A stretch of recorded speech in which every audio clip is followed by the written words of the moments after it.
Welcome to the Coda podcast. I am Roo from Roo Films, and today I'll be chatting with a pioneer of wedding filmmaking, Philip White. 6 years ago, Philip released his online course that single-handedly changed the landscape of British wedding filmmaking. His stripped-down minimal approach became the foundation on which many of today's best wedding filmmakers built their businesses. During this chat, we talk about how Phil initially developed this groundbreaking style and how his approach has now changed through his constant need to reinvent himself for creative fulfilment. Today, I have in front of me some wedding filmmaking royalty, Mr. Phil White. How are you, Phil? I'm all right, man. What I want to delve, because there's the Phil White that everyone knows. Like, you released your course, was it 6 years ago now? Yeah, 5.5, 6 years, something like that. Yeah, and changed the landscape of wedding filmmaking. But before that, you were doing that with your in-person courses, which I was lucky enough to attend. Beating Heart, wasn't it the originally called? Yeah. They've had a few different wanky names over the years, haven't they? Yeah. So I owe a lot to you in terms of how you changed my life, and my business took a completely different trajectory after that chance encounter we had at our mutual friend Jono's photo studio. Yeah. And we look at British wedding filmmaking specifically. You'd struggle to find a filmmaker out there that hasn't been influenced by you at some point, either directly by doing your course or being influenced by someone that was influenced by you, if that makes sense, like almost a third-hand influence. Yeah. But there's two aspects I want to jump in today. I want to go into the bit just before the build-up to that course, how you got to your style and the kind of fundamentals that were in place to put that course together, how you got there. But then skipping the middle bit that we all know, because we all know how you shoot from there, to future Phil and what's happening now. Yeah. Because I feel like there's some things in the mix, and there's some things happening, which I'd love to jump into. But so let's go back. So basically, your work was completely different to everything, wasn't it? At a point, there was nothing really like that. How did that style come about? Because I can't imagine it's an overnight thing. I can't imagine, like, I bet you didn't start shooting like that, right? Did you start off like the rest of us mere mortals do? How was the progression to this very distinct style? That's going back. It's hard to go back like 16 years and look at, like, I don't know how you did stuff and whatever. And I know that when I did the last workshop, part of the preparation for that was going through Vimeo and going through those first films and watching them and being like, okay, almost looking at the why you shouldn't do stuff.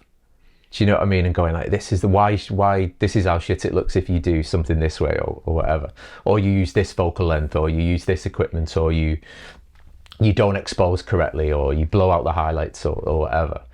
And it was really interesting looking at it and going, yeah, those first weddings, all of those things happened. Like, all of those things happened. And it's crazy if all of your films are still on Vimeo, it's a really good tool to go back and go scroll and then go 10, 20 down the line and then go, okay, how is this improved, or why is this better? And there's different things, like maybe it's like technology or whatever, but I don't know why I shot kind of mainly in terms of like creativity that way. I mean, I used to have like a slider, right? And there's films early on where every shot was with the slider. Like, really? Every single shot, everything just slid across with the slider. Every single shot was with the slider, and I loved it. And then I just got rid of it and started going kind of minimal. So maybe I think it's a way of going, right, how can you get that creativity from just the camera? So without a piece of equipment, how can you get that creativity? And so you start looking at ways to film things, and whether it's dynamic lighting or silhouettes, or kind of being a bit more mysterious with your shots. But then what I aimed for, and what I started doing, and what I said on those early workshops was, you should try and aim to do that with every single shot. Apart from, you're obvious, right? Apart from like a ceremony, apart from when someone's walking down the aisle, you're not going to try and be some like wanky creative genius then. But for everything else in the day, try and do something special with it.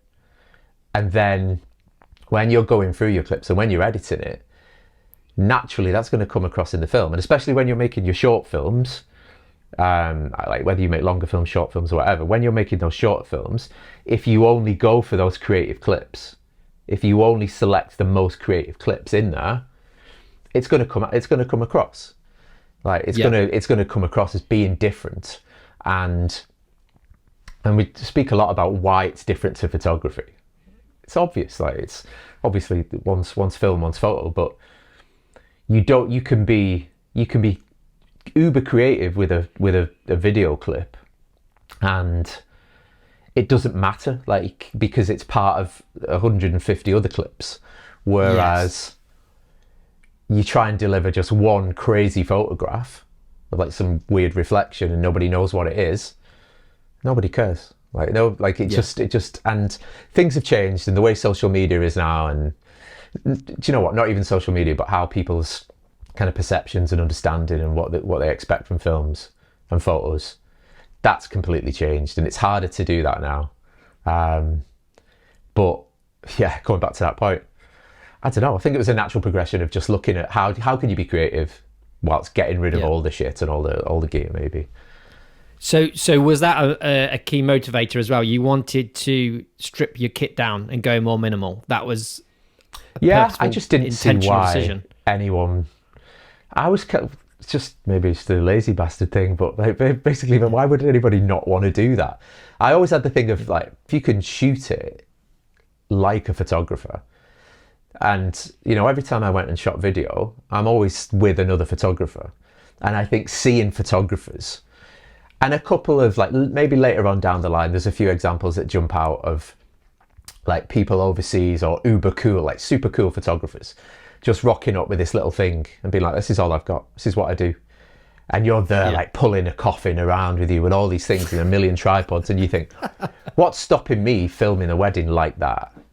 You know, and that's, you know, still to some extent, it's a balancing act, right? And that's kind of what it is now. But I think that was part of it, just being like, how can you be minimal, but actually thinking, I don't want people looking at me. Like, relatively shy. I don't want to, if I've got this big fucking steering wheel or something else, people are going to be. But then saying that, I had a crane. I bought a crane. Did you? Yeah. These are things I just cannot imagine. Yeah. Phil White with a slider on a crane. I had and it was massive as well, right? It was huge. And I had a guy with me and he built it, right? These students made this big metal crane. And the shots were incredible. I used it at 3 weddings. But it was like... What kind of shot would you be getting? What point of the day would the crane come out? What kind of shot are you getting with that? So I need to dig these out. I'll dig these out and send it to you, because I never got the shots. It was the guy who was helping me got the shots. And you had a crane guy?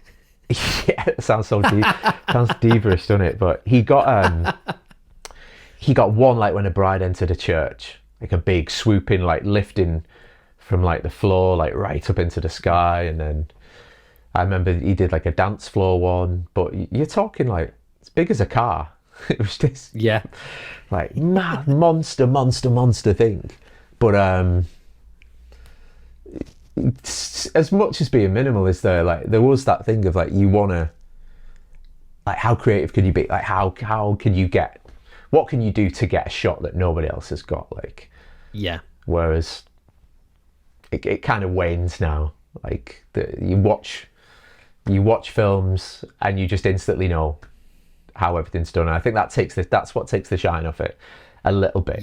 You know, because you just know. Do you get bored easy? Is this what, does it, everything that you do, does it break down to you getting bored and wanting to mix things up? Yeah. So I have like a cycle. I said this on the last workshops, in that what I do is I hate being told what to do.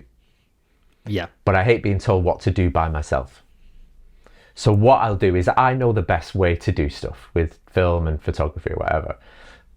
But then, and business stuff as well. But then what I'll do is 2 months down the line, I'll go, I don't want to do it like this. I'll do it a different way. And it's purely just like this inner rebellion, you know, from all kinds of things. And then what I'll do is the cycle will change again. And 12 months later, I'll go, no, actually, why don't you listen to your own advice? You know, because you know that's the best way to do it. you know. The prime example always, which I've spoken about loads, is like the SEO thing, and being like, I don't want to have a million like blog posts with all this text on my website. I just want to have beautiful images. So I'm going to delete all that, knowing that it's like the wrong thing to do. And then you rebuild, and it's like, what have I done that for? I'll have to rebuild again. So bearing in mind, you've run a course on doing SEO, and you've just destroyed. But then what I do is I then say this is the actual thing. I did it on the last course. I was like, listen, if in 2 weeks' time you see me doing this, like, there's so many examples. I'll be like, you don't need a logo. Why do you need a logo? People are only seeing you once and then booking you. You're not like McDonald's. It's not like a repeat kind of custom thing. And there's a chance that if you have a logo, someone might hate that logo and decide not to book you based on that logo. But then I'm like, but guys, if in 2 weeks' time you see me with a logo, it's because I've just rebelled against that and thought I'm going to do something else. But isn't that how great art is created? By, if we just slip into routine, things get boring, but by tearing things up and starting again, that's how you really get creative, because you got to, you forgot, if you're restricting yourself as well, as in, I'm not going to do that anymore, you have to get creative. Yeah. But it's the analysis of it. And that's what I mean. Right. Like, I can look at every collection of photos or every film and every technique and every approach and analyze it to like the nth degree and know like absolutely like everything about that. I'll overanalyze it and overanalyze it and overanalyze it. But then I'll go, yes, and maybe I'll do it this way, maybe I'll do it that way. And it surprised me. That's why we'll talk about it in a bit, but making those last courses, the online courses, was a real eye-opener, because I'm looking at going, right, there's this focal length and this focal length, and I'll spend 80% with this and 20% with this, but then I'll swap over to get this different approach to give more of a balance. But really, like, it's not just a case of being like, I've got this one and this one, and it's really kind of digging deep and really analysing it and really knowing what you get from using certain approaches. And I don't know, maybe that's why the courses have been successful or whatever, but if you can explain why you're doing it, then it's a good thing, you know. But each their own. But then once you understand why you're doing it, you get bored of I get bored of doing it, and I'll get bored of doing it and pick something else. And but so would you say you're more analytical, or do you just do things based on feeling initially, and then you're analysing it just for the basis of putting courses together? Yeah. Going with your heart on stuff and being like that. This feels right. This approach feels right, and then there's a bit of, you can analyze it a bit when you're doing it, but especially, and I love that. I love putting the courses together in that way, because you go, it does make yourself feel better, because you go, actually, this makes sense. This makes sense. Why you're doing things in a certain way. And you could demonstrate it as well. I think being able to show video clips or photos side by side, and going, this is the difference. This is the difference in shooting this way and that way. You're actually giving like really good examples of it. And do you know what? It might not be the taste that everyone wants. Somebody might go, I don't want that end result. But if you do want that end result, then it's like, well, there you go. You've just explained why, or like how to do it, or the benefit of doing it in a certain way. But we'll come back to it in a bit. But on the day itself, you don't think of that at all. Like, I feel like I'm taking the piss sometimes turning up at a wedding. Like, especially with photography, like, literally just, there's no thought really goes into like any of the stuff. It's 5% photography and 95% people management and like cattle herding and giving advice and how to deal with certain situations. I think that's the thing. But sometimes you feel like you're cheating people a bit. But then if you broke that 5% with the camera down into everything you've done, that's what it is. Craig brought that to my attention. Craig McKenna from Gingerbread Productions. Like, he's we'll come on to Craig later, but he's he called them like micro interventions. and it's stuck with me Yes. since he said it. It was after a great wedding. I shout. don't know where he was, and he was like, "Do you realise how much you intervene, these micro interventions, without not pissing people off?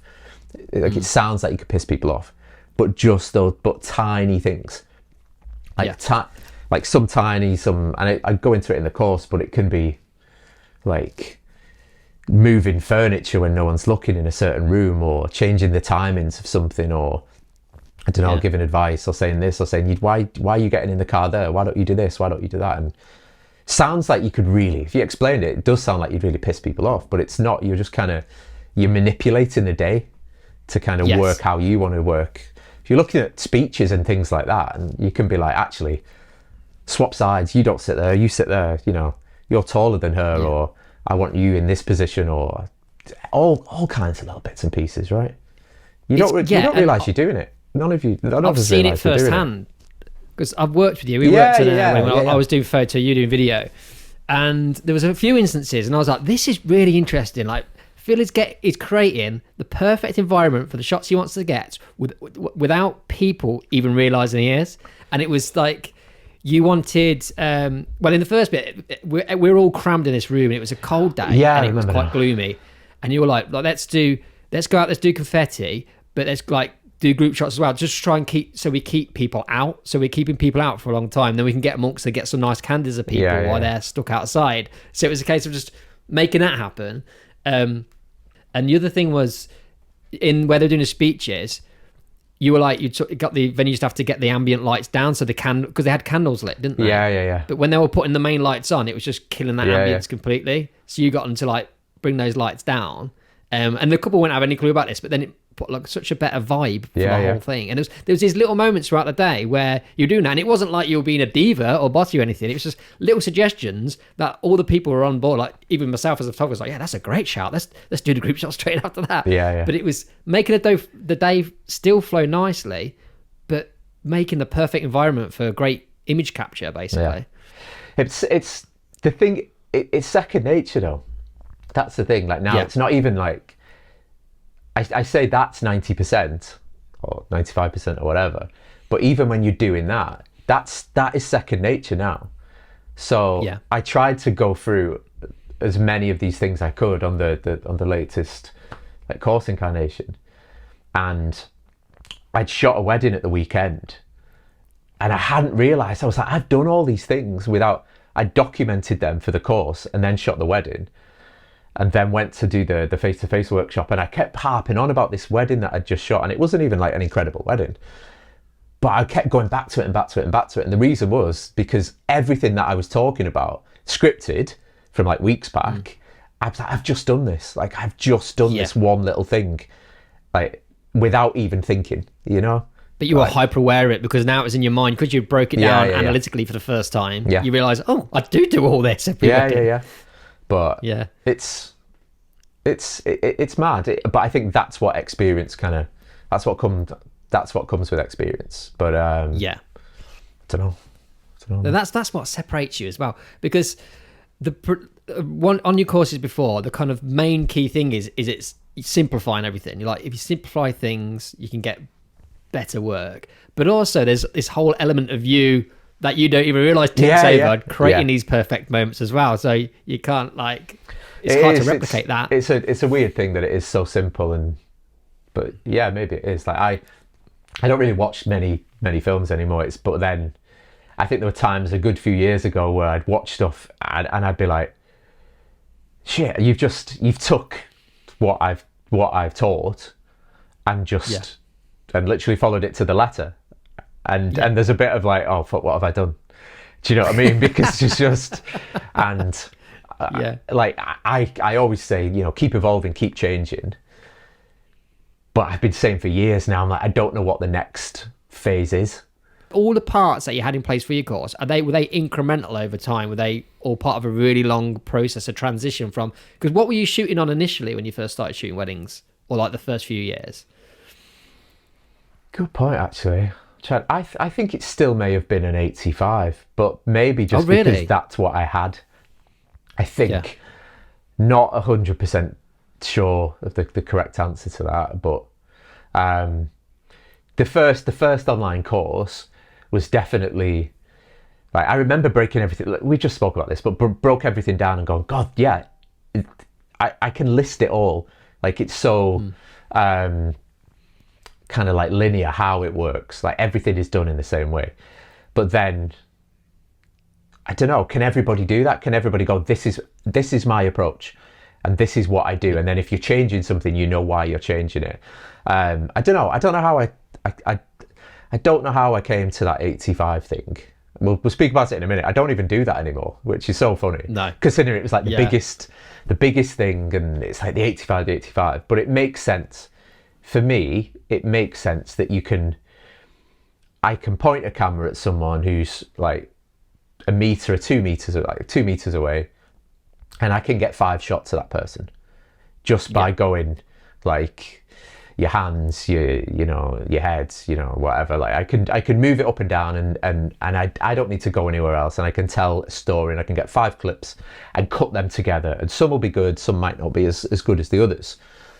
Whereas you can't with the photo. That's what I said on the last course. You've got to kind of tell the story with one single photograph. So I think that's why, obviously, my approach anyway, photography leans more towards like a wide angle lens.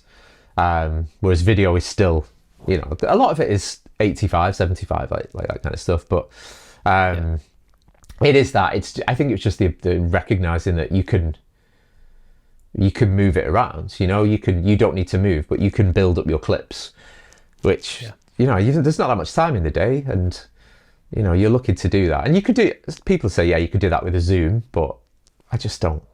I don't get it. Like, no. You'd have to be so. Yeah. It's decision fatigue with a zoom for me. Like, if I got a zoom on, I'm like, I have too many options. Whereas I got a prime and I move myself around to these different spots, but it also limits me in the right amount that I can keep my brain clear. Yeah. Does that make sense? Yeah. I think I listed it. I figured out the combinations on the last course of like how many things to master, and that's when it makes sense, doesn't it? It's like, okay, yeah, if you only use a 50mm or a 28 or an 85 or whatever, if you only use that, you're going to become really good at that. But if you have these other 300 combinations, you're not. And that's just the same with everything, isn't it, in life? It's like, just makes total sense. Just makes total sense. Strip down what you do and become a master at a few elements. I've found personally that whenever I am limited, my work's better because I'm more switched on. I'm not falling into my comfort zone. I'm actively having to work and think about every decision that little bit harder. Yeah. One thing I really want to talk about, like, and I have such a love affair with the TX650. I want this out there. Yeah. I want this official. It was you that started it, wasn't it? Fucking too right. Yeah. How did you find them for the first instance? So I was looking for. So one thing we haven't come on to really, I started lusting after kind of like making these films because I saw Jeff Wood's still around making his films now, and he's based like Manchester way, and he used this similar thing. It was like a dictaphone, like a student dictaphone, but it was crap. It was really crap and really tinny, but there was nothing else available. And I remember going, right, I did a lot of research, and I was looking around for like a similar thing. I was like, dictaphone, is there a small dictaphone like around? And Sony had just released this mini kind of student dictaphone thing. And I was like, it's perfect. Got it, used it for, I don't know how many years before I'd started doing, because I was talking about it on the workshops. I was talking about it on the workshops, but it was that eye-opening moments where everyone's like, yeah. And then that you'd have 20 people on a workshop and they'd all just go away and buy 5 of them. And I'm thinking, shit. And then you would start seeing. So what made me laugh is like the online course came around, and that was one of the things in the online course that obviously it's like this is a 90 quid solution or whatever it was at the time to OK audio, safe audio, And so you just see every single film now. It's like everywhere. And hanging out of the pocket. And you're like, there's another one, there's another one. And I thought, because I was involved with Sony at the time, but obviously through cameras, through a totally different thing. I was involved with Sony with the cinema cameras. So there was no connection for me to go, who's in your student dictaphone department, you know, because it was just a totally different thing. And I always wanted to know. I'd love to know the figures. I'd love to know, to be like, how many units have you sold of these in the last 10 plus years? That's what I want to know. Because do they know? Do they understand what's going on? No, I don't think they do. God, the students love this dictaphone. Someone in Sony will have at some point will have gone, why do these things sell? And they probably know now. Obviously they're used for weddings, but I always thought, like, man, that would have been a good. Imagine having a little signature on it, or a little fucking. Yeah, the Phil White edition. Imagine. And what you need to do for this Phil White edition, I've got a list of things I need you to put into this, right, mate, when this happens. Get rid of the speaker so we can have a smaller form factor. Yeah.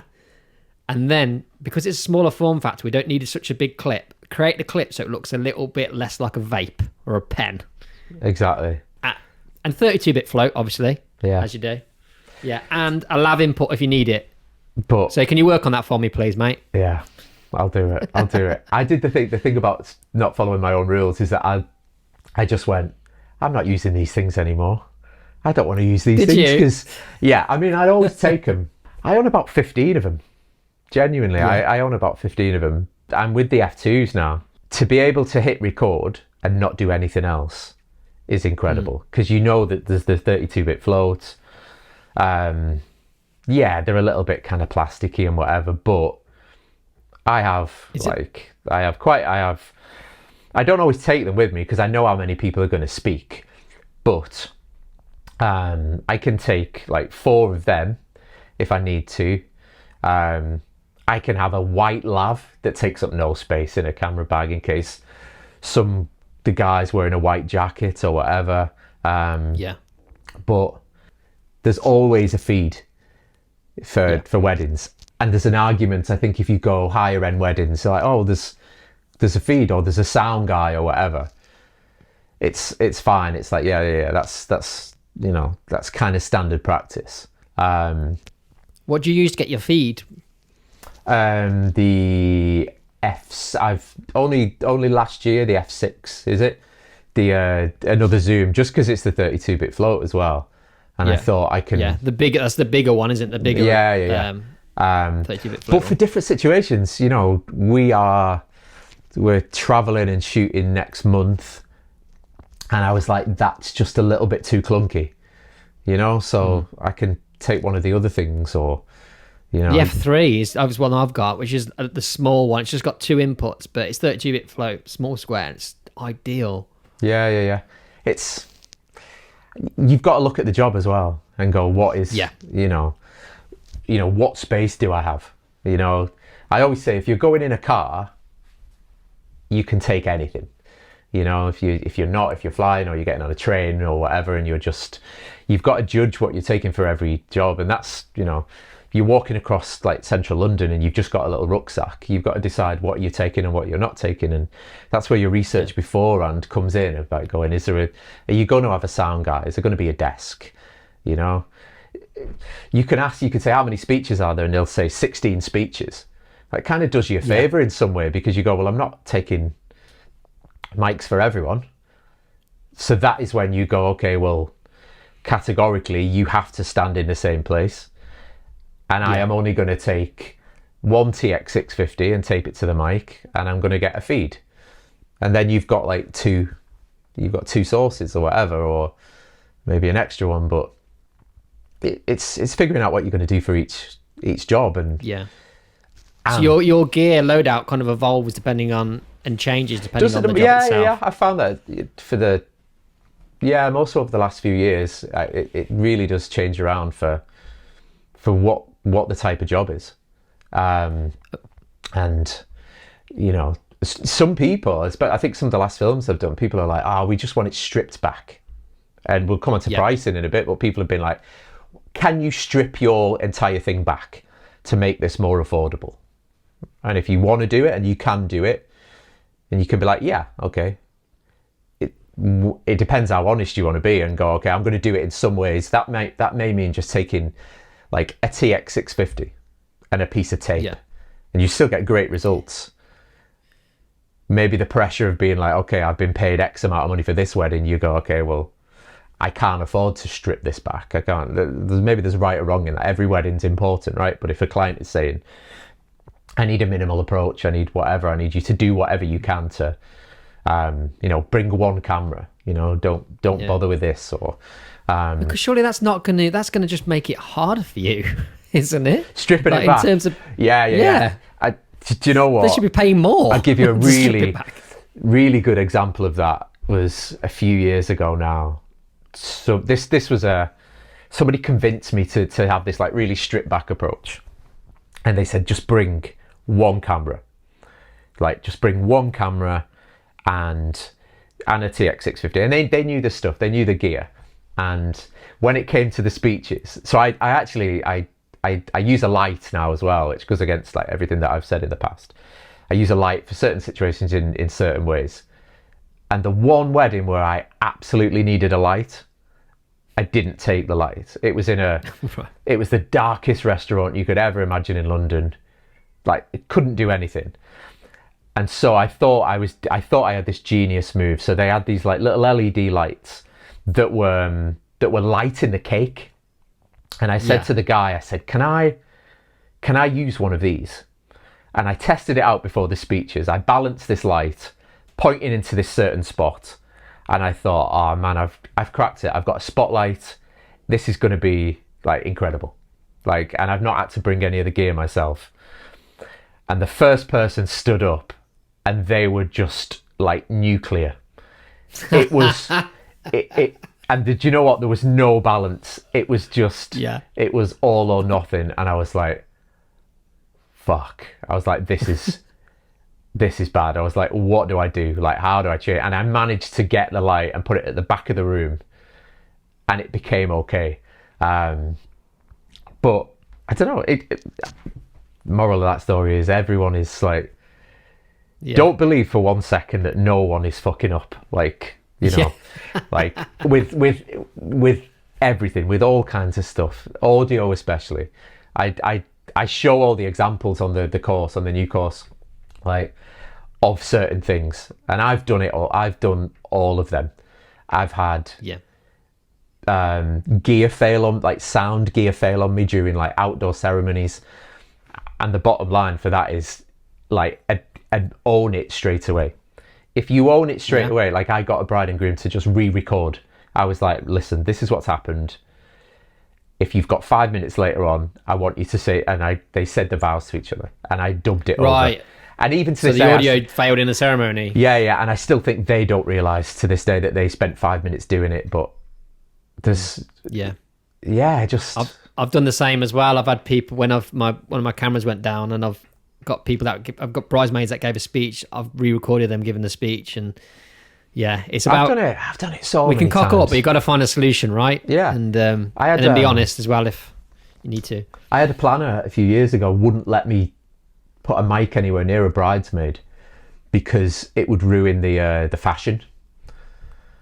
And I was like, right, okay. And that was like anything like a freestanding mic, a mic attached to so there was no options. And I said, do you know the implications? She was like, it doesn't matter. I would prefer that the photos look immaculate. Wow. And I basically just like thought on my feet later on and just said to the bride, I said, can you do me a favor? Can you just read your reading again? And I dubbed it over. I literally just dubbed it over. And no one has got any clue. Like, no one has got any clue. When you think about filmmaking, when they're making a movie, that's years, isn't it? Years and years and years of sets, specifically lit, sound is perfect. We're having to create films in one day, in a one-off situation. So the chance to, like, it's no doubt things are going to go wrong. Yeah. But we can also use some of those tips from movie making, as in redoing things and doing voiceover, to help us. Yeah. That's the thing of analysing it, isn't it? And knowing when you do these things and when you don't. But I try not it's to nice think having your about it too pocket much. to be able to save you. There's a few things I want to go to. We've like touched over quite a lot of stuff I want to go and chat into. Cool. I guess that's kind of go into, like, I'm interested in now predominantly. I say imagine a lot of your work. Your work is predominantly high-end weddings, isn't it? That transition into doing the higher-end weddings, how did that happen? As you started leveling up, was that after you kind of found this style, this minimal approach, becoming completely unique in the market? Is that when you started hitting those higher end weddings, or were you on that kind of trajectory anyway? No. The bottom line is the curation of your portfolio. It's what you show. Absolutely. It's the biggest skill that you can master. The biggest skill that you can master with photo and with video, and that is the ability to go, I'm not going to share this because it's not as good as the last one. Or I'm not going to share this because I don't want to work in a barn every week, or I don't want to work in that particular area. So it in its simplest format, every time you shoot what you show, if you only like show like one incredible venue, then you'll generally, go back to that venue. When you try and mix in those other things, like, there's nothing wrong with shooting barns, but if you're putting a barn wedding on your portfolio every single week, people see themselves in your films and your photographs, and so they look at that and go, that is like us, they are like us, that is like our venue, we'll book that guy. And they do it when they listen to the voice. So whatever regional accent it is, right? It could be Northwest, it could be Merseyside, it could be Midlands. If all of your film has that accent, your couples will see that work and go, oh, they're like us, I'm gonna book them. Does it work in the opposite way as well? If they don't hear their accents, they're not going to book you. Yeah. And also, and this is where you get into the territory of being like ethically how right or wrong is that, people are like, higher end weddings are going, oh, he's not that good, I don't want to book him because those people sound working class. Or look at those guys with the beers, like, we're not having bottles of beer at our wedding. I've used that example loads, but it's like, look at them. And that is everything, right? That goes down to how people look, what they're wearing. They'll go, that's a higher suit. Subconsciously, they'll be like, well, that's not my wedding. We've got designers, we've got tailors making ours, or we've got this thing. And it's the stuff that I'm not that much of an expert in it. I'm not no fashion expert, but what your brides or your couples are doing, they'll look at a dress and go, that's a cheaper dress. He's not our caliber. And actually, the level of your filmmaking doesn't change. You could be the best filmmaker in the world or the best photographer in the world, but you won't get that higher end wedding unless you just show that thing. And that goes on to everything. That goes on to like how good looking people are, not just the fashion, like how good looking people are. I tried to use the example with a guy who came for a 1-to-1, like, makeup is a really good one. Like how well someone has had their makeup done. It's like, you can tell, and it kind of filters through, and it filters through in terms of the bookings. I got involved with Leica because I made one decision on one image that I posted. This is not about video, but it's kind of relevant because I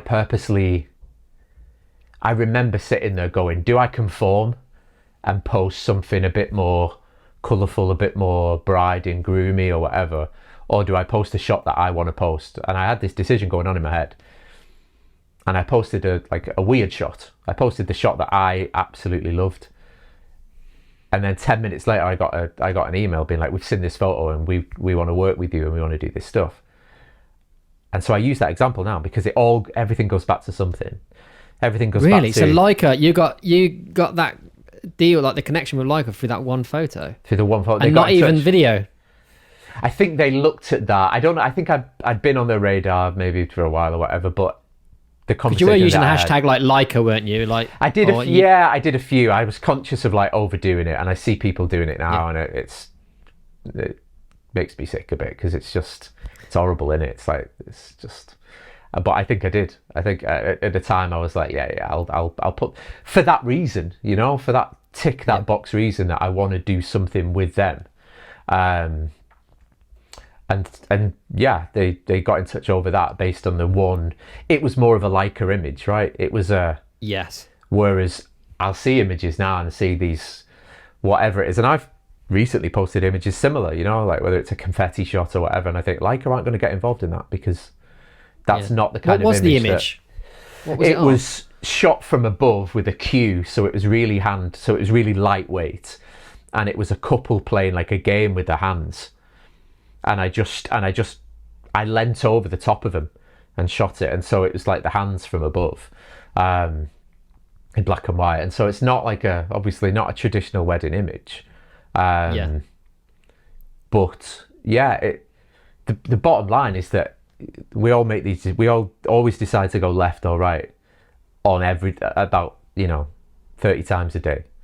And when we make those decisions with business, there's always an impact. And if you can play it safe, and just continue to kind of, I don't know, playing it safe works, to some extent, because you target yourself to the masses, but then I always think, fortune favours the brave, doesn't it? And I think if you I've probably only ever achieved, whatever you want to think, based on making bolder decisions. I think that's what I feel your whole thing is. It's kind of, you basically want to rip your identity up every so often and go through these like evolutions. And you rip yourself up, you think, how can I do this differently? But at the same time, when I look at your work, it's still consistent, as in that level and that kind of quality. It's consistent over time. But I know behind the scenes, you've changed up your gear all again. Everything is like completely changed. There's always a thought process behind it, but I just think it is the risk taking. So listen, right, my next two jobs are like, I'm doing this with photography as well. Like I've started doing this portraiture thing.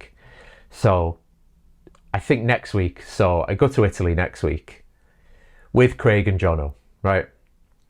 That's people who don't know who these guys are. It's Jono Simmons and Craig McKenna, who are good friends both are. So both awesome photographers and videographers. So I'm going to Italy and I'm shooting portraits, like individual portraits of every guest at a wedding. So 130 portraits of every guest at the wedding. And I'm also printing it, like fine art prints of every single person as well. So I've got like £1,000 worth of paper, right? Wow. I've got almost £1,000 worth of ink. I've got a printer that's as big as your car. Like, these aren't, like, I've got a studio. I'm taking a portrait, I'm taking everything over and doing that with everyone. And this whole approach. Is kind of like the most extreme photo booth that's ever existed. It's the most, it's insane. But the results of that, because I've seen it and I've done it before, the results of that is that they turn around and look at all of these images, and these are then displayed as well. So every image is displayed in gallery format. Wow. And so they turn around and they go, fuck, like the impact is incredible. It's absolutely incredible. Pulling it off is insane. How is that going to work? So are you shooting and someone's editing for you and printing? So Jono's retouching. So basically I'm shooting. 3-man team. Yeah. I'm shooting.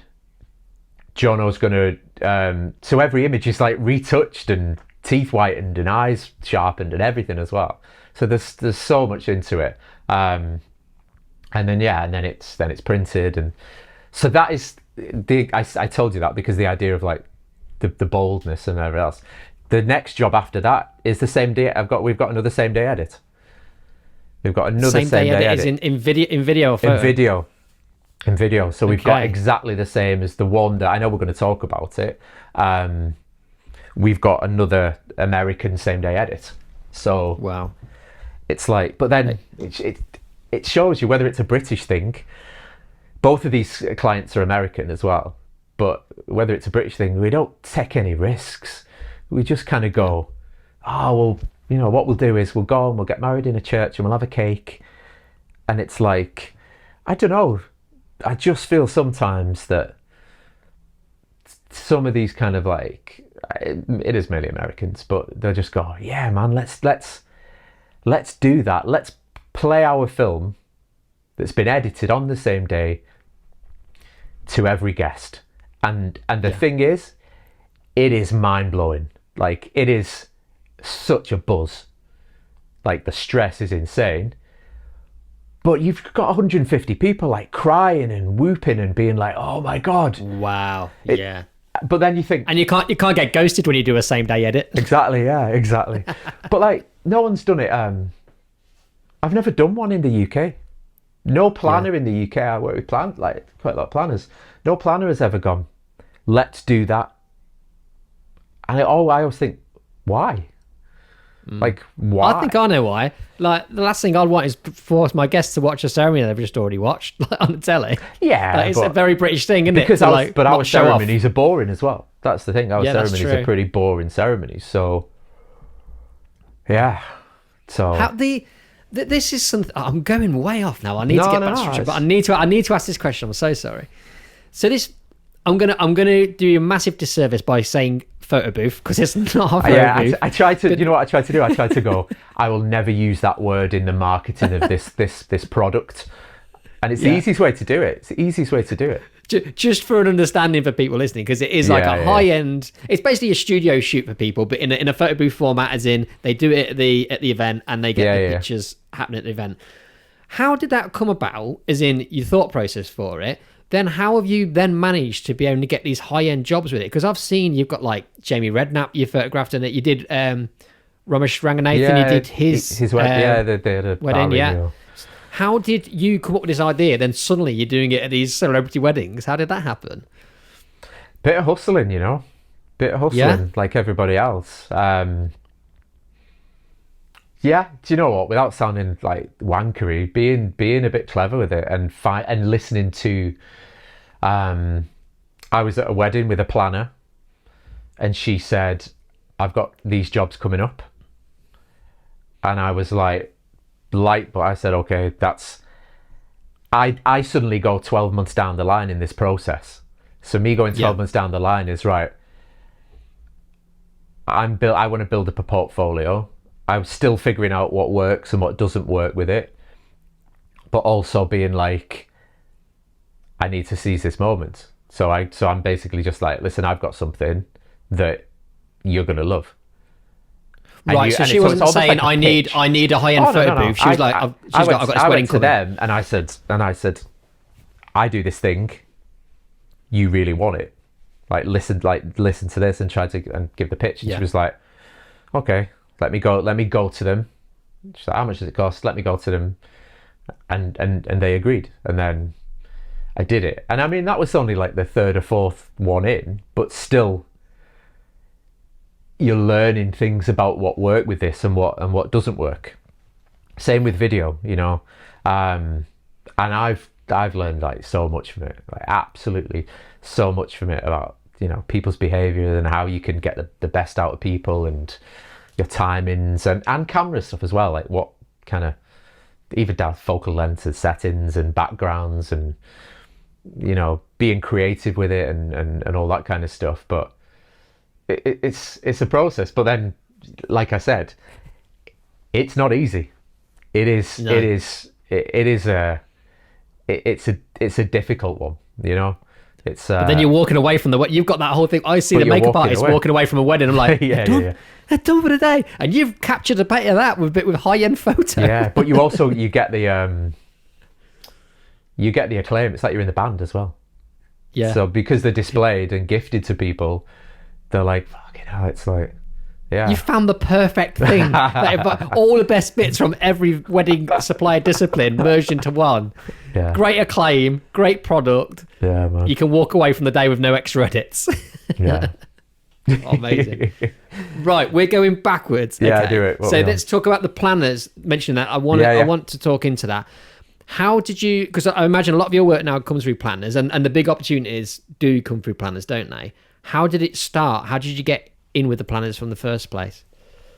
Do you know what? It's a really good discussion topic, because people have this kind of perception that you get in with a planner and then you get to do like a high-end wedding or whatever else. And one, it's not that easy. It doesn't work like that. It generally doesn't last that long. And the reason it doesn't last that long is because, and when I say that long, I think there's like a shelf life of working with planners, which can be it can be a few years, it can be a few weddings. People are dropping the pants, man. People are being like, you are getting, I will give you this, I will give you that. So if someone turns up with a like dedicated like gimbal person and they're swooping around and they're shooting all the flout and they're shooting all this stuff, then they've naturally just give them like a freebie or whatever else. And you've also got to realize is that the planners, they're not photographers and filmmakers, so they don't see things the way that we see them. It's a tough one. I've got so many stories about, like I shot for a planner a few years ago, and really good film. I love the film. I delivered the film like the week after to the couple. They got like a 5-minute film, they got a 20-minute film, ceremony speeches, all of that stuff. Super happy with it. Job done. And then the planner comes back and the planner's like, where's the film? I said, they've had it. They loved it. You don't need to worry about anything. And the planner's like, well, the 5-minute film's no good to me. I'm like, you're not the client. You're not the client, you know? Yeah. And it was almost like I was like being told off for not making something that is like that the planner could use specifically for their social media. So, wow. And I've had weddings recently, or last year, where like I've turned up and the planners, this is a common thing, the planner brings in a team to shoot the details, you know, and it's like, man, come on, give me a, like, everyone's vying for that, like everyone's fighting for that in with the planner, with planners. And so one, I feel like it's just a bit sickening. Like you look on social media, right, and you'll see a planner's just put a post on and been like, right, everybody, I've just been for a poo or done whatever, and it's just, wow, well done, amazing, you're the best, you're the greatest. And I look at these people and I thought, well, you don't know them, you've never met them, you're just trying to find an in. And so there's a couple of things on that. I think the planner's got, like, they've seen everything before, right? It's not that special. And like I said, they don't see, if you could produce something of the best quality, and it bypasses them because they're not looking at the same things that they're not looking at the same things. No, they're looking for the details, I think they've produced. But if the couple has picked you based on like you being really artistic, you know, it's crazy. Second thing to remember on that is the industry's going through this whole kind of like crazy period at the moment where people aren't getting as many inquiries and as many bookings. So are the planners. Yeah. So I would say some of the closest planners that I speak to, in a friendship kind of perspective, some of them have got 0 weddings booked in for the future. Some of them have got 1 wedding booked in for the end of next year. Take that all to social media and you would think that they are like literally working every single week on these high-end weddings and these big $1 million weddings, where actually those people are in the exact same boat. You know, if their income's been squeezed by like however much or whatever, so they're cutting back on certain things, or it's crossed over to that. It's not crossed over to them. They're in the exact same position that everybody else in it. Florists and caterers and everything, you know, the problems that they're facing, the planners are still facing as well.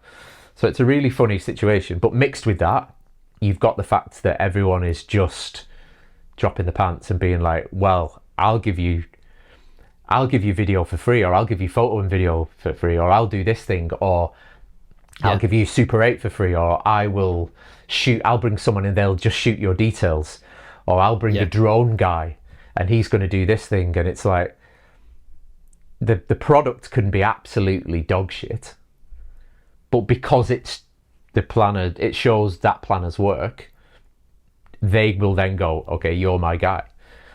Regardless of whether you've produced the best film in the world for the clients and whether they love it. So there's a natural it's almost how they can be served as much as like what the client can get. Well. So like, I know I'm supposed to be speaking about, like, you know, how do you do that? How do you get in with it? There's so many reasons why. I think when I've got in with planners, it's been because of how I've posted stuff, or I've been tasteful with stuff. I think planners have booked me because I haven't been completely doing like behind the scenes and selfies and being like, look at me, this is what I'm doing. Like, I'm going doing this wedding, this wedding, this wedding. Maybe taking some of those regular weddings, maybe not posting them, so it does come across that you're only ever shooting like $1 million budget weddings. It's all about perception and the smoke and mirrors and that kind of stuff. But then other things, I don't know, some of the early ones were through the Wedding Industry Awards. I remember there's a couple of wedding planners were like, oh, we booked you because of that. But then, like, I worked with like incredibly big, like big planners, and then worked with them for like a number of years on some like incredible weddings. But then all of a sudden it kind of just like fizzles out, because you know that there's somebody else up and coming kind of coming through, or somebody else is on trend. And that goes back to what we were saying before. Like, you look at what is on trend now, and the quality's dropped from a technical point of view, or from a filmmaking point of view. The quality's dropped massively, but it's on trend. You know, it can be shaky footage or whatever. And I don't know whether it goes back to COVID and like everybody started being interviewed on Sky News via Zoom, right? Because they had to be, but we've suddenly accepted this now, right? Even you see it now still to this day, right? It's never gone back to how it used to be. And I think part of that is, I think we can get away with a much lesser quality. And even like, I'm considering it, we said about analysing things, I'm looking at it and going, okay, how would I, if I am going to change up a style of video or offer something different, it's probably going to be down that route. The quality's probably, the editing quality is probably going to remain the same, and the production quality, but actually in terms of how it's filmed, I think there's something in there that's like, where you can really just give, the raw, like anything, almost like camcorder stuff. And there was a content creator, I can't think of her name off the top of my head, but she's shooting the high-end weddings, and it was that wedding that was everywhere, the billionaire tech guy who got married in Egypt, and they kind of shut down the pyramids or whatever to walk around. They had a content creator she was filming them because they were late for their pre-wedding party, right? And they were on a private jet flying to it, and she was filming like the kind of chaos. They were doing their makeup on this private jet as they were flying to this event. And I was absolutely absorbed. I mean, it's just phone footage, cut quite nicely, but just clearly just the sound from the phone. But from a story point of view, I was like, this is really immersive because they're close with a wide phone angle, like we were saying. And it felt very documentary because it was like phone footage. It really made for like an engaging piece. And it made me think like, I'm striving for like these beautiful shots where sometimes they're kind of almost like you say, like camcorder footage. That's got a nostalgic feel to it, which makes us engage with the story because we remember it from from when we were kids, like our family members with a camcorder right close to us. So there is something in that in terms of storytelling. I think if that kind of stuff is cut with something professional looking, like whether it's a ceremony or an interview or something like that, then I think that can work. And I definitely think there's something in that, but I don't know whether I'm so preconditioned to look for the beautiful in a shot. Do you know what I mean? Like, I think yes, it's a weird thing because we're going in two different directions. We've got that style and acceptance of rugged, like camcorder, iPhone shots, but then we've got AI, maybe more with photography, where it's just making things beautiful. And like the last wedding I shot in London, I remember I literally, there was the dad was giving a speech or something, tiny room, and I moved to the front to get one picture, and there's a girl with an iPhone, and I stood next to the girl with the iPhone, and the lighting was terrible, like absolutely horrendously backlit and everything else, and she pulled out her iPhone, and the iPhone just balanced everything, and I looked at the shot and thought, oh, that looks beautiful. I then pull out like this, £6,000 plus camera, hold it next to her, and I go, that looks shit. I'm thinking, this is crazy. It's like, this is like, what the hell? But yeah, we're just seeking, on one side we're seeking pretty and seeking like perfection, and then on the other side it's kind of rough and ready, and there's got to be the rough and ready might be because of the perfection, because like people are if anything is too beautiful now, there's that suspicion it's AI, and maybe there's going to be like a rebellion against that, and people thinking things are AI. So if it's more rugged, it feels more authentic. It's crazy. But then what I was going to say then was that the content creator stuff works from that sense on a private jet, because everything, people are inspired. People are like, she's got this. Like, you could content create at a wedding with everything incredible. You content create at a premiering, and then that is made to look even more kind of lower budget than it is, because it's filmed on a camcorder. And so for that reason, you will even have less of a chance of getting kind of the, whatever high-end wedding it is. And I'm only looking at that because generally there's that scale of how much you get paid, from, you get paid more for a high-end wedding than, it's the whole thing's a balancing act. The whole thing's a crazy balancing act. Yeah, but you would never be the sort to change your work to please the planners. It's more you're chasing your artistic endeavor. Yeah, I don't think I could. I don't think I'd know how to do it video wise. I've done it.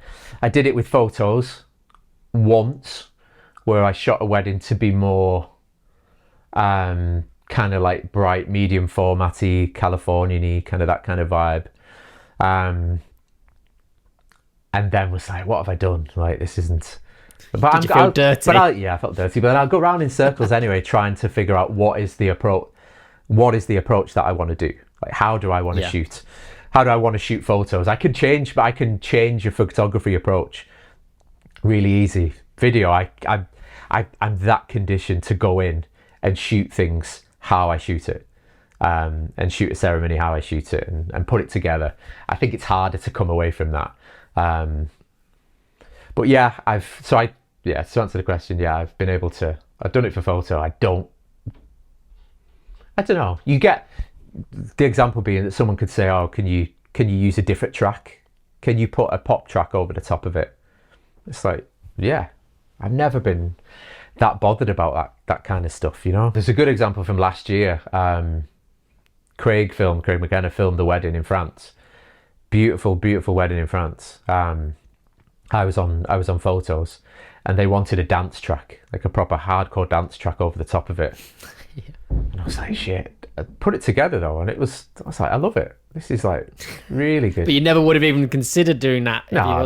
kind of put there. But that's similar with the same day edits, because for the same day edits, you have to do something that is emotive. So this one the next one that we've got coming up, like we're still looking at tracks at the moment to use, but that's not going to be like a general boring kind of soundtrack, minor key soundtrack, that has to be something that is like a bit of a banger, because I've got a load of like drunk people in front of it, like I would play to the crowd. I've done that so many times with same day edits. Like you just know what works, you know, and you play the Rocky soundtrack as it's counting down. You know, people love a countdown, right? People love a 100-second countdown. Just to whip Is that people what you'd go for? You'd go for 100? I've always done down it. To I've done about 10 same day edits in like my entire career, and I quickly figured out that you put a 100-second countdown, or like a 10-minute countdown. 10-minute countdown, because it gets everybody in the place. And you have like 3 tracks, but this is tracks just while people are listening, and they're like, they don't know what's happening. They just see this thing ticking down. And then it's like, I don't know. So at this point, the film's already done and loaded up. So you're just putting this on the front of the film. You've just got a 10-minute countdown beforehand. And then, so like something like Eye the Tiger or whatever it is, something that's like just completely just designed to get people like in the mood. Like the last one we did in America, we remixed like this track, like this Earth, Wind and Fire track, right? And we did that before the day, and we looped it, and we looped this section, this really like funky section, and it was just going and going and going. But then what we did was when the countdown got to 3 minutes, we then added a bit more of the track. So a bit more came in, and then a bit more came in. But you could see people like getting really, really excited. But like, they're just like little hacks that you would never put in the final version that you show on your website. But like, I think the very first one that I did years ago, I think it was in Italy, I had a thing, and it was like, ladies and gentlemen, like, give it up for the guys. And I filmed every guy. This is the cheesiest fuck, but this was designed for like the reaction. For the experience on a day. Yeah, of course it is. And then say there's like 5 groomsmen, and each one of those groomsmen just turns and looks at the camera or fixes the tie or does a little blue steel pose. All your 150 guests are just going fucking nuts. And then the bridesmaids do the same thing. And then at the end, the first people you start, the first time you see the bride and groom, they come into the shot. But that's just a build up. That's not the film. That's just like a little kind of to build up to the film that takes like 2 minutes to make. Yeah. But possibly not doing that like these days. Let's go into the same day edit because we've been skirting around it for a bit. Let's just dive into it. Up. Okay. Yeah. So how basically, how on earth, like what's the planning before? What elements are you putting in place before the wedding day? And then when it comes to logistically on the day, how does that pan out? So it's down to how their timings on the day. And so I've done 2 same day edits in the past, and I've filmed it and edited it as well. Like as a solo. As a solo, yeah. I've had a cut off, and then I've gone away and give myself like 3-4 hours to do it. Yeah. Which is like absolutely crazy. With using the last one, using the Santa Barbara one with Craig. So Craig, who we've referred to a few times, Craig came out and did my edit for me. You have to have such a plan. And like, there's so many involvements with that, with the couple. Like, the guy turned around and was like, it's quite funny because the groom, or one of the grooms, was like Navy SEALs, like the volatile guy, like, and he's like, he turns around and he said, so when are you putting the speeches in? And I was like, man, the speeches cannot go, like, your speeches are at 9 o'clock at night. Like, you can't have your speeches in the same day edit. And bearing in mind, American ceremonies are always like 5 o'clock. Like, they're not like 12 or 1, but like ours over here. So like, we had all he's like, speeches. I'm like, no, there's no way the speeches are going in. He's like, well, my brother's had the speeches in. I was like, yeah, but your brother's speeches are like the day before or whatever. So long story short, we had this plan where the first thing we did was pick the track. I had this track in mind. I'd used it years ago, and I knew how emotive it was, and I knew that it was a gamble, because I picked a track that was like not everyone's cup of tea. But going back to that bold choice thing, I was like, I'd rather go big. Like, I'd rather go big and take a chance. And it was so... It's that the song is the Irreversible. Yeah. In this shirt, is it called? It's wailing at the end, right? It's not for everyone, but it's powerful, right? If you're going to say anything about it, it's super powerful. And so I stuck with that decision. And so I kind of thought, right, let's try and get some drone shots, because it's impressive and it looks impressive. So the day before, we got a load of drone shots. They had a rehearsal dinner the day before, so I got a handful of shots from the rehearsal dinner, just to bulk out a little bit. And then we just had in mind that we'd go, okay, the narrative was only ever going to come from the ceremony. Yes. Also knew that it was a Jewish ceremony, so knew that the rabbi was going to say powerful things.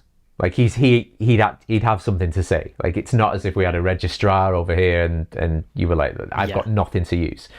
So to know that he's got something to say, know that the vows are going to actually have a little bit of content. And so we just banked on the fact that we'd have that, and I left it to Craig to flesh out some kind of narrative.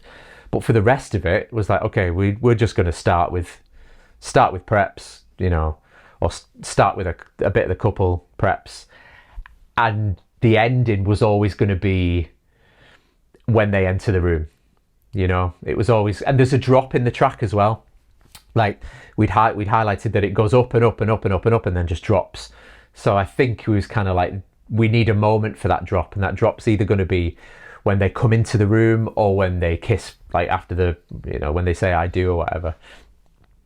So kind of had this fleshed out, had the titles fleshed out, but then also had this system whereby I had like 20 memory cards, and every memory card was numbered, and I had it sectioned throughout the day.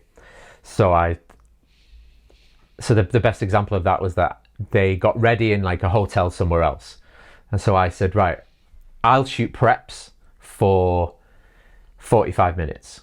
When I've shot preps, I am going to give you this memory card. You're going to input that memory card in the Uber on the way to the venue. Yeah. This will then give you an hour's slot to work on the prep footage.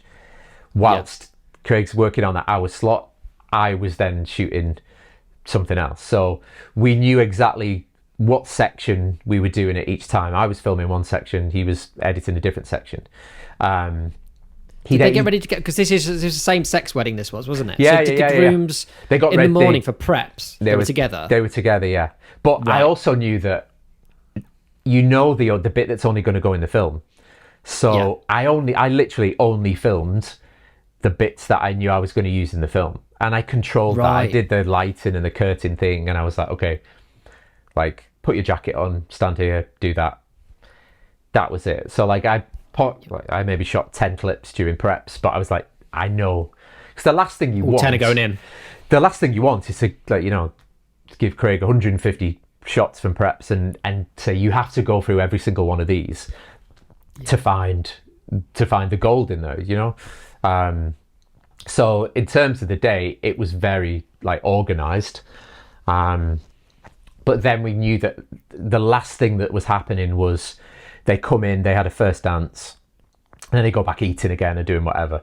So bearing in mind, I had to continue filming speeches, because I had to continue filming the night. So I'd give the last cards to Craig, and he was working on like the last bits and pieces.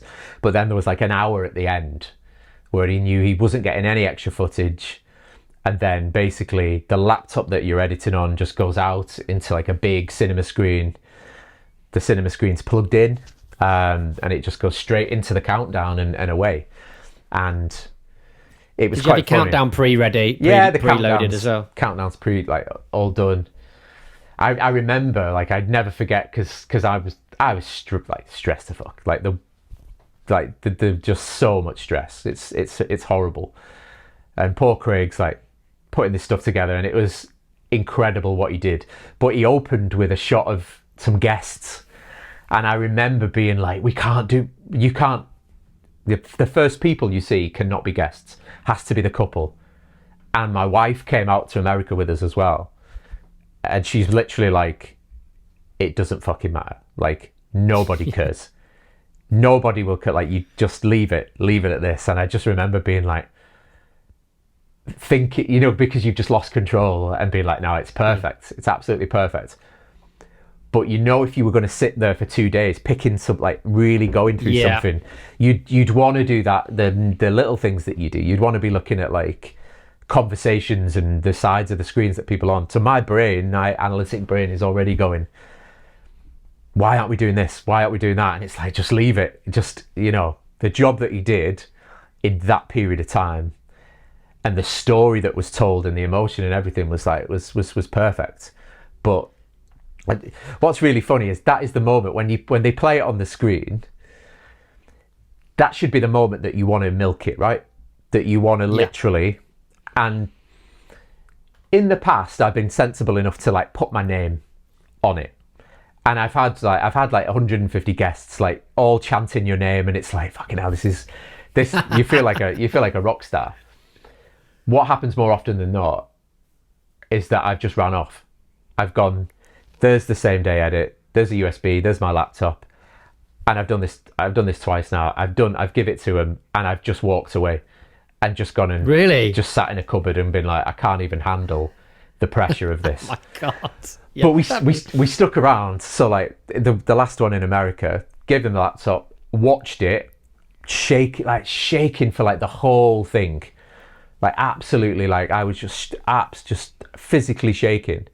I told you about the like military, quite a big guy, military guy, quite volatile as well. And the film ended, and I'm thinking they'd never heard the track, they'd never seen any of the footage, and all I heard was this guy, like, screaming my name, and I'm like, fuck, he's gonna beat me up in front of, like, all these people. And he made a beeline for me, and he loved it, and I'm like, it's Craig, you want to be like, it's this guy you want to be you know, you want to be thanking.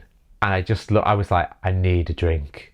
And a guest just had his whiskey, and a guest just went and just handed me, like, this whiskey. Was that the sweetest tasting drink you've ever had? Just could not physically control, like, it's just horrible. Like, yeah, the absolutely horrible. But such a buzz, like, such a buzz when you kind of do it, but. And once again, the edit's done before you leave the. It is, but then you still got. I had to come back and make a longer film. You still got to make a longer film, but you don't. You're not making that final piece. You know, you're not making that final piece. But I think it's good to push the boundaries a little bit. You know, try and do something different. Step out your comfort zone, and that's it. Yeah. See what, I feel like you're doing that all the time, and, like, in general, it, like, over and over again. Just if you get comfortable, you start stripping things away to make yourself uncomfortable and see what happens. Yeah, that's it. So on the day itself, when you're shooting that, what's the relationship like with the photographer? Because obviously you've got to be a bit more hands-on than normal, haven't you? Yeah, the photographer was pretty cool. Completely different style. It made me laugh. Like, typical, like, American thing. There's three of them, 3 photographers, and they all had a trolley with all of they all had a trolley with all of their gear. I think when they know that there's a same day edit, they were cool guys anyway. They were super cool, and they basically were like, you go wherever you want. But I mean, it wasn't on our script or our agenda, but man, like, for some photographers, like, it's crazy. I have all of these examples in the new course. They're insane. I've just put them all in. I've just put all the photographers walking in front of the camera and being like, how do you get around that? And, like, I've started filming a lot of my ceremonies from the back with this this 200mm lens, or 300mm lens. No, it's not a zoom, but I put it into crop mode and it turns it into 300mm. It was one of the first lenses that I had, and I used it for a few of my videos like years ago, like 10 years ago. And I remember thinking, I'd love that lens again. So I bought this lens, like the 200mm prime, put it on my camera at the back, and I was like, this is genius. I was like, this is just perfect. I know what's happening.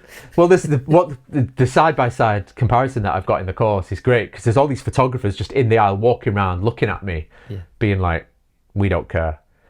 And it's just like shooting through them.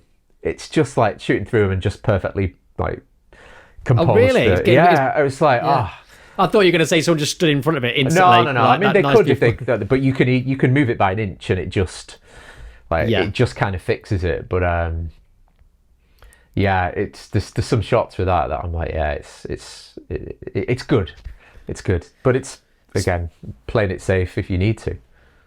So what's your gear setup these days? It was obviously well documented beforehand from your courses before, but since your course you moved over to Leica. So I think I alluded to it on the course. I think I basically said I'm now using. So I moved over to. I started using an SL, a Leica SL, and I only had one of them because I could only afford one of them. And I was like, okay, I'm going to have this one Leica SL, and I shot for about 18 months. Are they super expensive then? The Leica, how expensive is the Leica SL? So they are like I'm not sure, but they are like the main photography kind of like the main photography SLR that they kind of do. But it had video function. So I thought, okay, I'm just going to use this video function. The video function on that first Leica SL was shit. It was so bad. It was so bad. So why did you buy a really expensive camera with shit video? I didn't even, to be honest, at the time, I'll buy cameras and go, I'm just going to make that camera work for me. I'm not going to do it any other way. And so I bought this SL. And I didn't initially think it's shit. I was like, oh, this is quite good. It had like a basic log format. And I was like, it's fine. So I shot, for 18 months, I shot with that and a GoPro. And I was like, that's it. And it was like, my thing became one camera. It's like, I just shoot it with one camera and shot loads of films like that. And they were fine. There was no problem with them like whatsoever. So just for context, this is when you're so this was after I released recently. The course, and bearing in mind on the online course I was promoting 3 Sonys, and I was like, you have this Sony, you have this one. I like basically how you would use 3 different Sonys. This is typical like me saying I don't want to do that anymore, like break my own rules. So I released the course and then went, right, I'm just going to shoot with one Leica. Minimal bag, like just tiny setup. I did it and then kind of thought, I need a little bit more. So what happened was Leica released the SL2S. So basically the SL2S it's like a hybrid camera. The photography functionality of it isn't as good as the SL that I had before. The video function's better. It had because it was so many years later, like 3 or 4 years later maybe, it had a lot more video functionality in there. Photography functionality was stripped back, but it's not something that you're gonna I'm gonna be bothered about that, that much. So I got one of them and I was like, okay, there's a difference here. Like the quality of the log footage in the SL2S, I was like, this is great. I can actually color grade this now and do some stuff to it. And then that kind of moving forward, that's progressed. So I now have 2 of them. So I shoot with, I basically have 2 SL2Ss and the little emergency cameras that I show you, which are just incredible on light stands. All fits in one little bag. They're Insta360s, but they're not the 360 version. It's basically their version of a GoPro, isn't it? Yeah. I mean, they shoot 6K or something. They're emergency cameras, but if in decent light, you still can't tell the difference between So what you do, throw those up on a light stand so they're high, getting a super safe shot. Yeah. So Yeah, SL2Ss. Second one. What lens setups? Lens setup is 50mm. Right, 50 so mil. that's where you are now. 50mm that switches to. I switch back and forth between full frame and crop. Yeah. So basically, so you're going between 50 to 85 kind of thing. Yeah, or 70. Well, I think it's 75, but just between the two when I need to change that setup. The second camera is only ever used for ceremony and speeches. And yeah, just clip onto. I mean, I don't need to go into details, but like different tripods, different kind of. Pretty much everything has changed. Has changed from a gear perspective. Are you handheld majority of the day now then? Yeah, so there's no monopods. No monopod anymore. So 100 frames a second handheld. Gives all day 100 frames a second. Not for ceremony and speech. Ceremony speeches straight back to 25. But yeah, for the rest of it, yeah, all day. But that is what's kind of the thing that's playing on my mind. Like we said, we're trying to be like this fake cinematic, and I'm completely aware that it can look incredible, but it is going out. It's off trend. It's super slow mo. Super slow mo, and the shots that we're kind of getting. It's great for, like, you know, a lot of people still buying into it, but it's not on trend. And I think give that another few years, and it'll continue to go. You know, because technology's advanced so much that we could just pick up a camera and anything looks more like that kind of like cool cinematic footage. But that is because somebody thought that in the 80s and 90s with a camcorder. Somebody looked at their footage and went, "This is the bollocks, man. It's not getting any better than this." Yeah, that's what they did, and that's what we're doing now. And we're just being like, yeah, but it's not where the future lies. And I've still not quite figured out where that is. If I'm gonna be doing it, I don't know. Like, and on your B cam, what lens is on that? Is that a 50 as well? No. The original 75 is on that. But I make that decision based on what the second camera in the ceremony. So my A cam is the 50mm all day. That doesn't come off. B cam, I make that decision for the ceremony. If it's either going to be 75 or 75 flick to crop, which is 135, I think, or the 200 or the 200 flick to crop, which is 300. So it's like, I've got every option, but I've loved that 200 prime. And again, on the courses, the new courses, the examples of that, I've been like, yeah, this just works. You know, just at the back, 50mm or 75 down low, and the higher camera just framing just the two heads or the reader or whoever's speaking. There's something good about it, and it's quite light as well. It's not like, I know everyone's going to go, oh, I've got a 7200 or like a big white beast of a camera. It's like, it's not like, it's still pretty. It's a 200mm, but it's still pretty. It's not huge. Do you know what I mean? It's still pretty compact. So in the ceremony, would you have one shooting down the aisle from the back and then you at the front? Or? Depends. It depends on so many different factors. Depends on the photographer I'm working with. Yeah. If I know like how much of a dick they're going to be, have I worked with them before? Yeah, so many different factors. Do I want to just play it safe? Complete safety is that at the back. It's just that kind of 50 down low, 200 above, or 50 down low, 75, 85, 135, like higher up. But then, depending on what it is, I may go like freestyle. I may go to the front and get faces. Yes. It depends, you know. And so if they're going to be doing personal vows or something like that, and you might want to be up the front there to get their faces as they speak, or or if it's weird, like if you know that you're going to get a photographer who is going to claim that aisle, no matter what you say, then you kind of claim.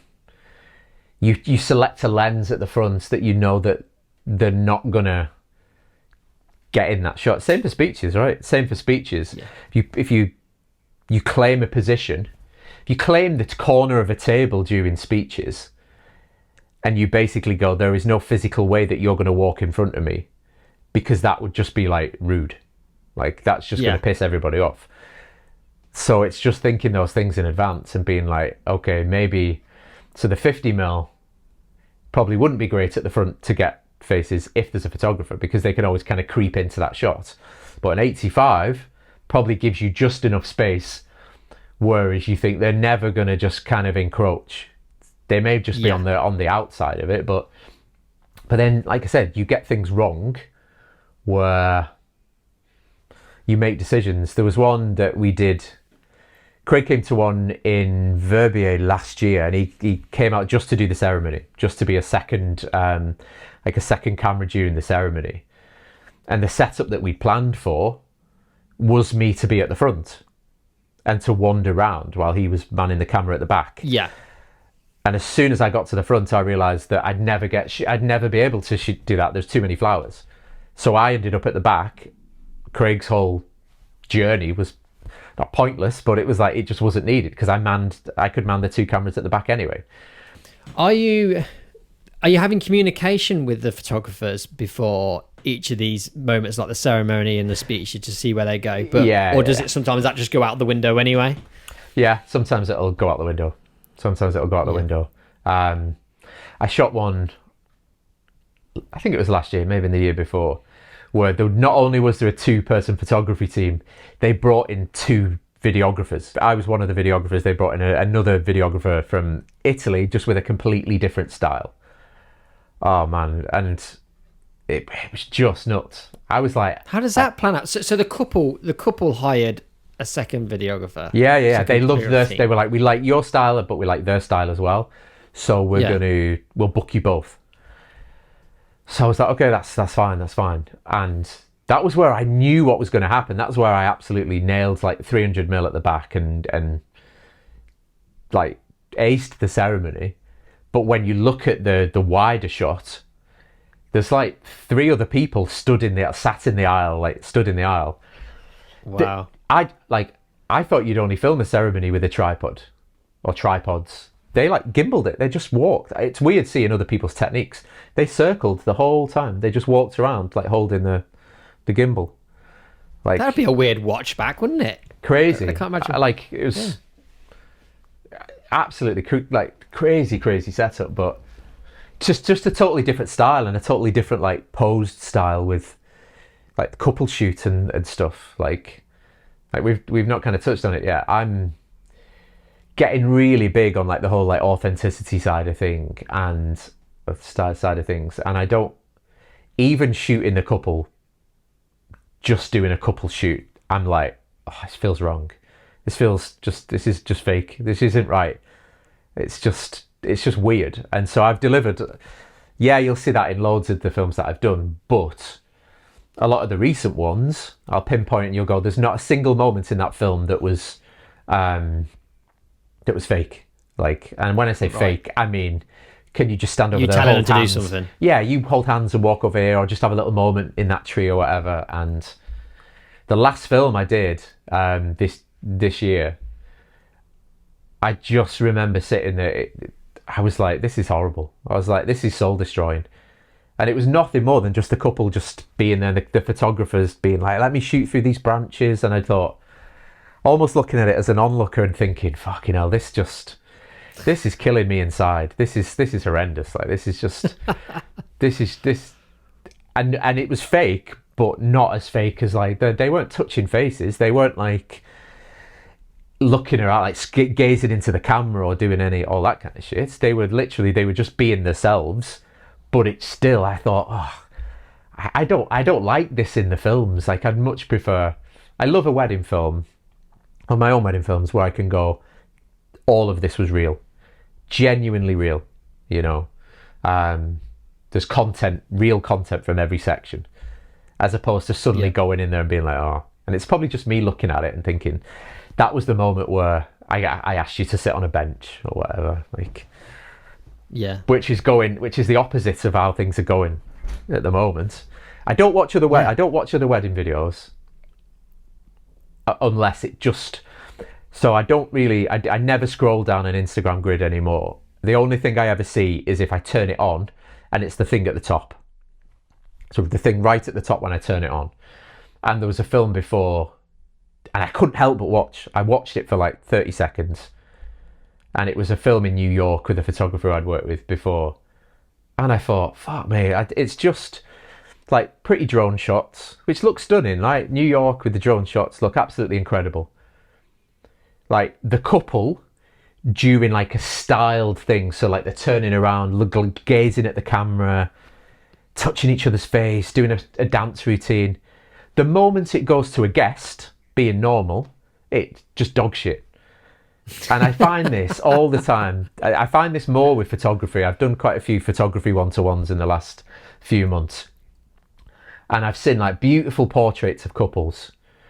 And then as soon as it gets to guests, I'm like, they are the worst. And it's like, how can you not, like, why? You need to master just filming people, right? Weddings are just full of people. Like, I don't know, but I feel like that's kind of the way that a lot of it's going, isn't it? Just really, when you see planners posting the 60-second reels, that's what they want. They want that model couple spinning around and being like, looking at the camera and the flowers and the setup and the aisle and all that kind of stuff. It's like, none of that's actually real. Like, if you could make a cool film, like a really artistic film from being able to shoot guests or photos, surely there's something in that, right? You know? Yeah. But that skill is just undervalued at the moment, I think. I think as well, it's a lot to do with it is the kind of generation of kind of couples we have now are so used to taking pictures of themselves and having pictures of themselves and curating it for their own social media that they know exactly how they like to be photographed or filmed. Yeah. So when it comes to on the wedding day, they don't necessarily want candid. They do want it to be almost controlled to a certain point. Yeah. It's how much you buy into that. Yeah. This is what I'm finding at the moment. Like, I've never ever shown anyone a picture on the back of the camera. I always feel like really like icky about it. And Greg Williams, the photographer, last year, he told a story.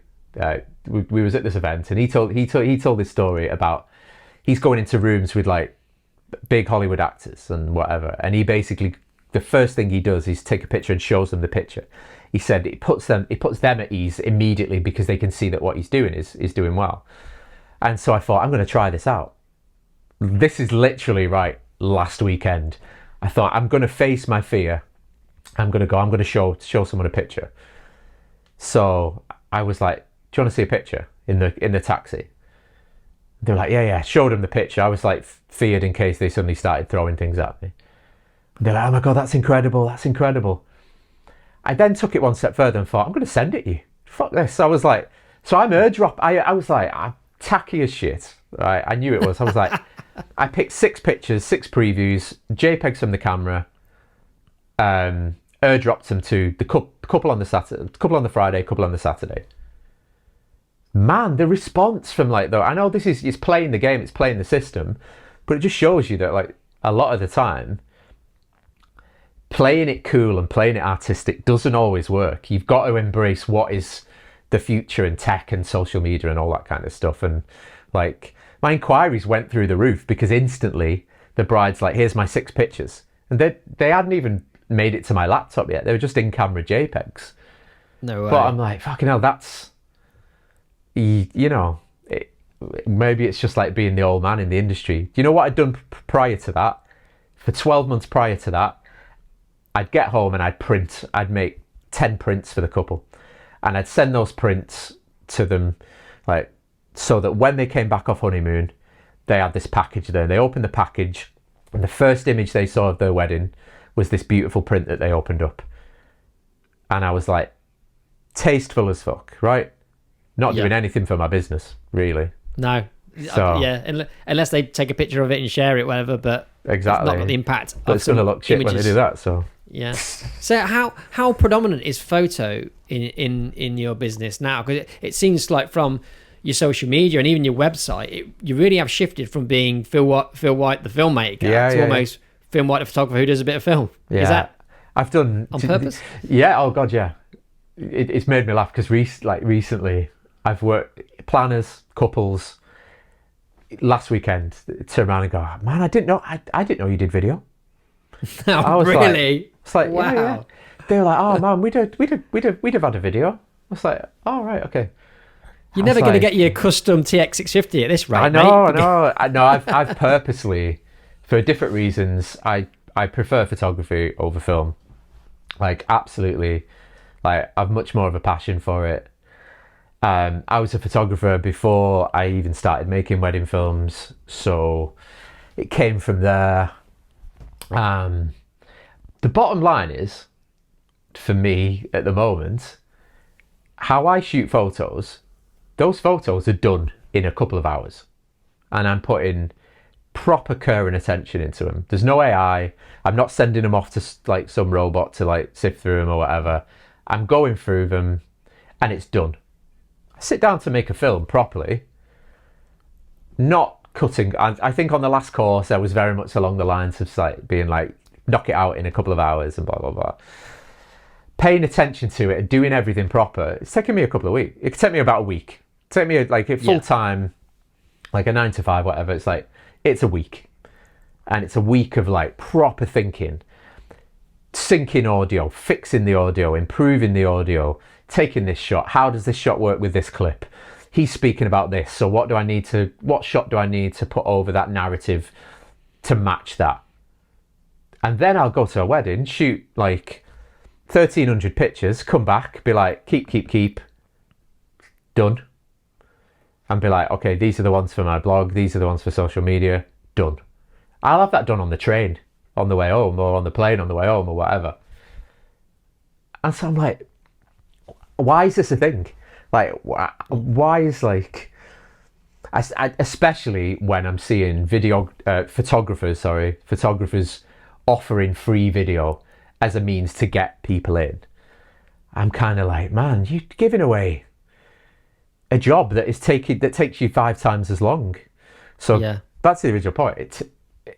Photography, I find it the edit process. There isn't an edit process. It's just me choosing photos and going, keep colour, black and white, done. Like such a simple process. Are you charging similar prices to what you do for video? It is a similar price. It's a similar price, but, and I know we've not come onto it yet, but you can be flexible with that. Like I said, I don't take that many pictures. And so if you're available next weekend and something that is relatively attractive comes up and somebody says, you know what, you're out of my budget or whatever, or I can't afford this, what can you do? Can you help us out or whatever? You can do that with photos. I strongly believe, I'm like, I can do that with photos. What am I going to do? I'd be sat on my ass. I'm still very much under that, like, where you appreciate when you start off and someone says you could make X amount of money for a day. And you're like, what? Like, are you kidding? That's it. That's ludicrous. And you look at the figures that, some of us earn for like certain weddings and you go, fuck off. That's just stupid. Like, that's just insane. You got to have a reality check sometimes and go, well, I don't buy into people. I know some people who do it and they're like, no, I'm not getting out of bed for X amount. Or I'm not doing that. I'm not shooting that wedding. I know my worth. I know my value. And it's like, fucking help someone out. Just do, I have a pricing structure that means that I could equally go and shoot something for a couple of grand that's worth it. But then equally, I can shoot a job and it's 20 grand plus. Yeah. And it's not the look of the draw, but I know within a year that can be balanced out. And it can be a bit of a head fuck sometimes, because you can look at it and go, well, this next job is megabucks, but the one after that or last weekend wasn't. But it means that you're you're over and done within a few hours, or it's not a great deal. And it's working that pricing structure that means there's different things, and there's extras and there's add-ons, and I can have, at the moment, I could have photography, video, portraiture. I could have 3 products at the moment that I could sell for the one wedding. And each one of those 3 products could come and say, oh, video, I'll upgrade to, in fact, so they could come for video, and they could say, oh, but we're also having the night before welcome dinner. Can you shoot that for photo and video? We're also having a brunch the day after. And then they'll go, okay, oh, but could you do us a favor? Could you put the drone up in the air for 10 minutes? It's like, yeah. So every single one of these things literally could turn into, like, you could on paper get a job that's like 60% of a year's salary for one weekend away in Italy or something. But then equally, I could just go and still, earn a couple of grand or whatever and go, okay, or less. You know what? It depends on the circumstance. I did a load of favors prices out year. based on you get like the inquiry come through. It's not like you got a set price then. Are you taking it on a case for case basis almost, and what price are you sending out? Sometimes it's on a case by case basis, and depends what they tell me. So sometimes it's on a case by case basis. A lot of the time, like a custom quote. But PDF, just a PDF. But on that physical PDF, you can choose just what options you take, and you do photo and video, so you know the score. That makes sense, offering 2 products and having a system that you can do that financially makes so much sense. The guy from America came for a 1-to-1 a few weeks ago, and he did photo and video together, and he just couldn't figure out a system of how to do it. And we sat down for 30 minutes and just mapped out this new system of how he'd work out his planning, his pricing. And I was like, you've kind of nailed it. And so much so that I looked at it and thought, I may go with that. Because he had I don't do it, but he had like a video light option in the end. Video light is basically, I'm going to rock up to your wedding with this camera and nothing else, and I'm going to walk around and get some shots. I thought you meant a light. No, sorry, like video light, video LITE. minus. But yeah, LITE. But then everything above that was an extra. So he's like, oh, you want words from the ceremony? That's this. You want this, and it made so much sense. And I thought, man, there's something in that. I could take that. But mine works based on that. There's now 3 products that I'm finding. So like the next one that we're going shooting, there's no photography. There's portraiture, but I'm doing portraiture. Jono's helping me with the portraiture. Craig's doing video. So the portraiture is, to do you disservice, your fancy photo booth. Yeah. So that is on a par with the other things. So that's like 3 things now. Like to be honest, I've not had a booking yet where I've had photography, portraiture, video. I don't know how I'd manage that. I'll cross that bridge when I come to it. But certainly portraiture and video, or photography and video, is something that we do quite often now. But it's having that system in place to know how can you do it, and those upsells help when it is a destination wedding, or because destination weddings have a welcome dinner. They have a brunch the day after by a swimming pool or a lunch or something like that. We generally don't have that. We occasionally do it, but we don't generally have it that often over here. So that helps. That helps massively, especially when there's 2 different products. But it's a pricing structure that, as much as it is good to go up to like an almost silly high end with like different things, you can be real and you can be realistic and take a job that is like a regular price job. And so I was saying, how is someone getting you for $2,000? What are they getting for that? Is that there in that structure for anyone? Can anyone like just choose certain things to only get you for $2,000? Yeah, or is it just a lower ball price. Yeah, and I've just put in almost like not an allotment package. What am I thinking? Like a civil package. Like a lot of these London weddings are just like, or regular. It's like, we only want the ceremony and half an hour of couples. So it's like, okay, there's something like that potentially. If you want to do it, you can do it. You know what I mean? I think it's having that option to do it, because otherwise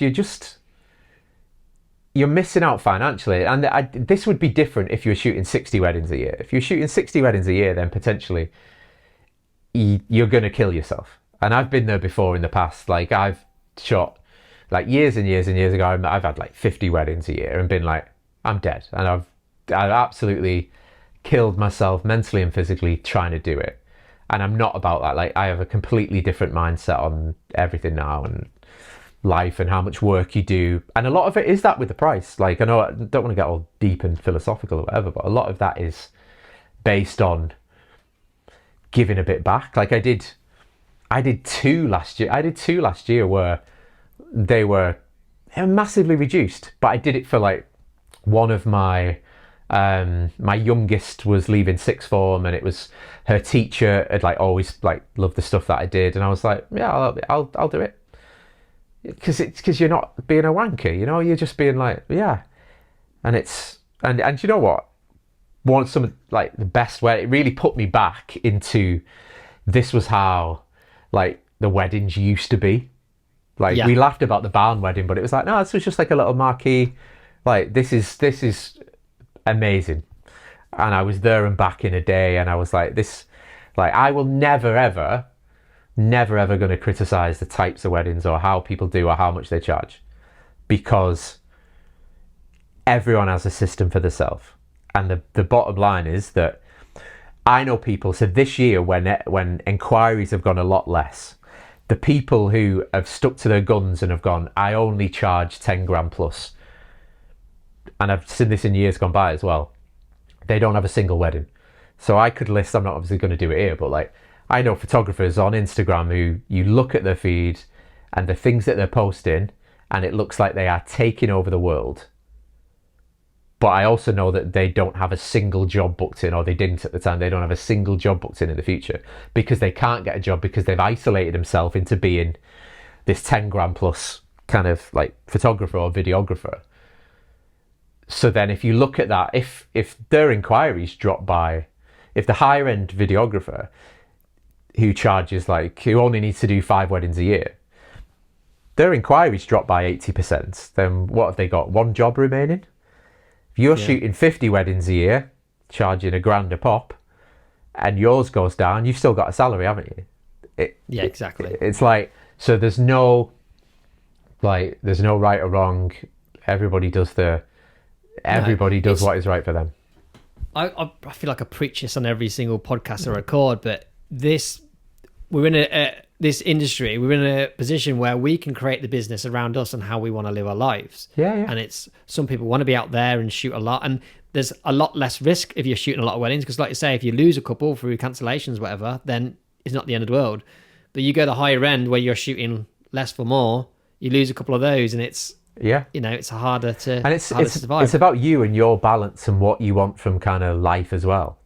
And like how, and what your family situation is like, what your finances are at home. If you're the sole income, then you need to make sure that, you know, you are getting working and that you're covered, and you've got at least a year's ahead projected that you're going to get in. But whereas if you're like, I know your partner earns good money as well doing something different, you can take more risks, can't you? It's exactly. Whatever you want to live. But what you shouldn't do, that's what everybody else does, you don't look at the other person and go, I'm better than him, so I should be charging, or I'm the same as him, I should be charging that amount of money. So I am going to listen to what people are saying that he's charging or she's charging and charge that amount. I've seen it. I see it so often. And it just takes one little rumour to go out and it's like, man, he got paid that amount of money. Like, it's insane. I spoke to you about a certain job before when we had that little break. Got to be really careful what I say about it. But like, it's like one job that was an entire year's salary, right? An entire year's salary.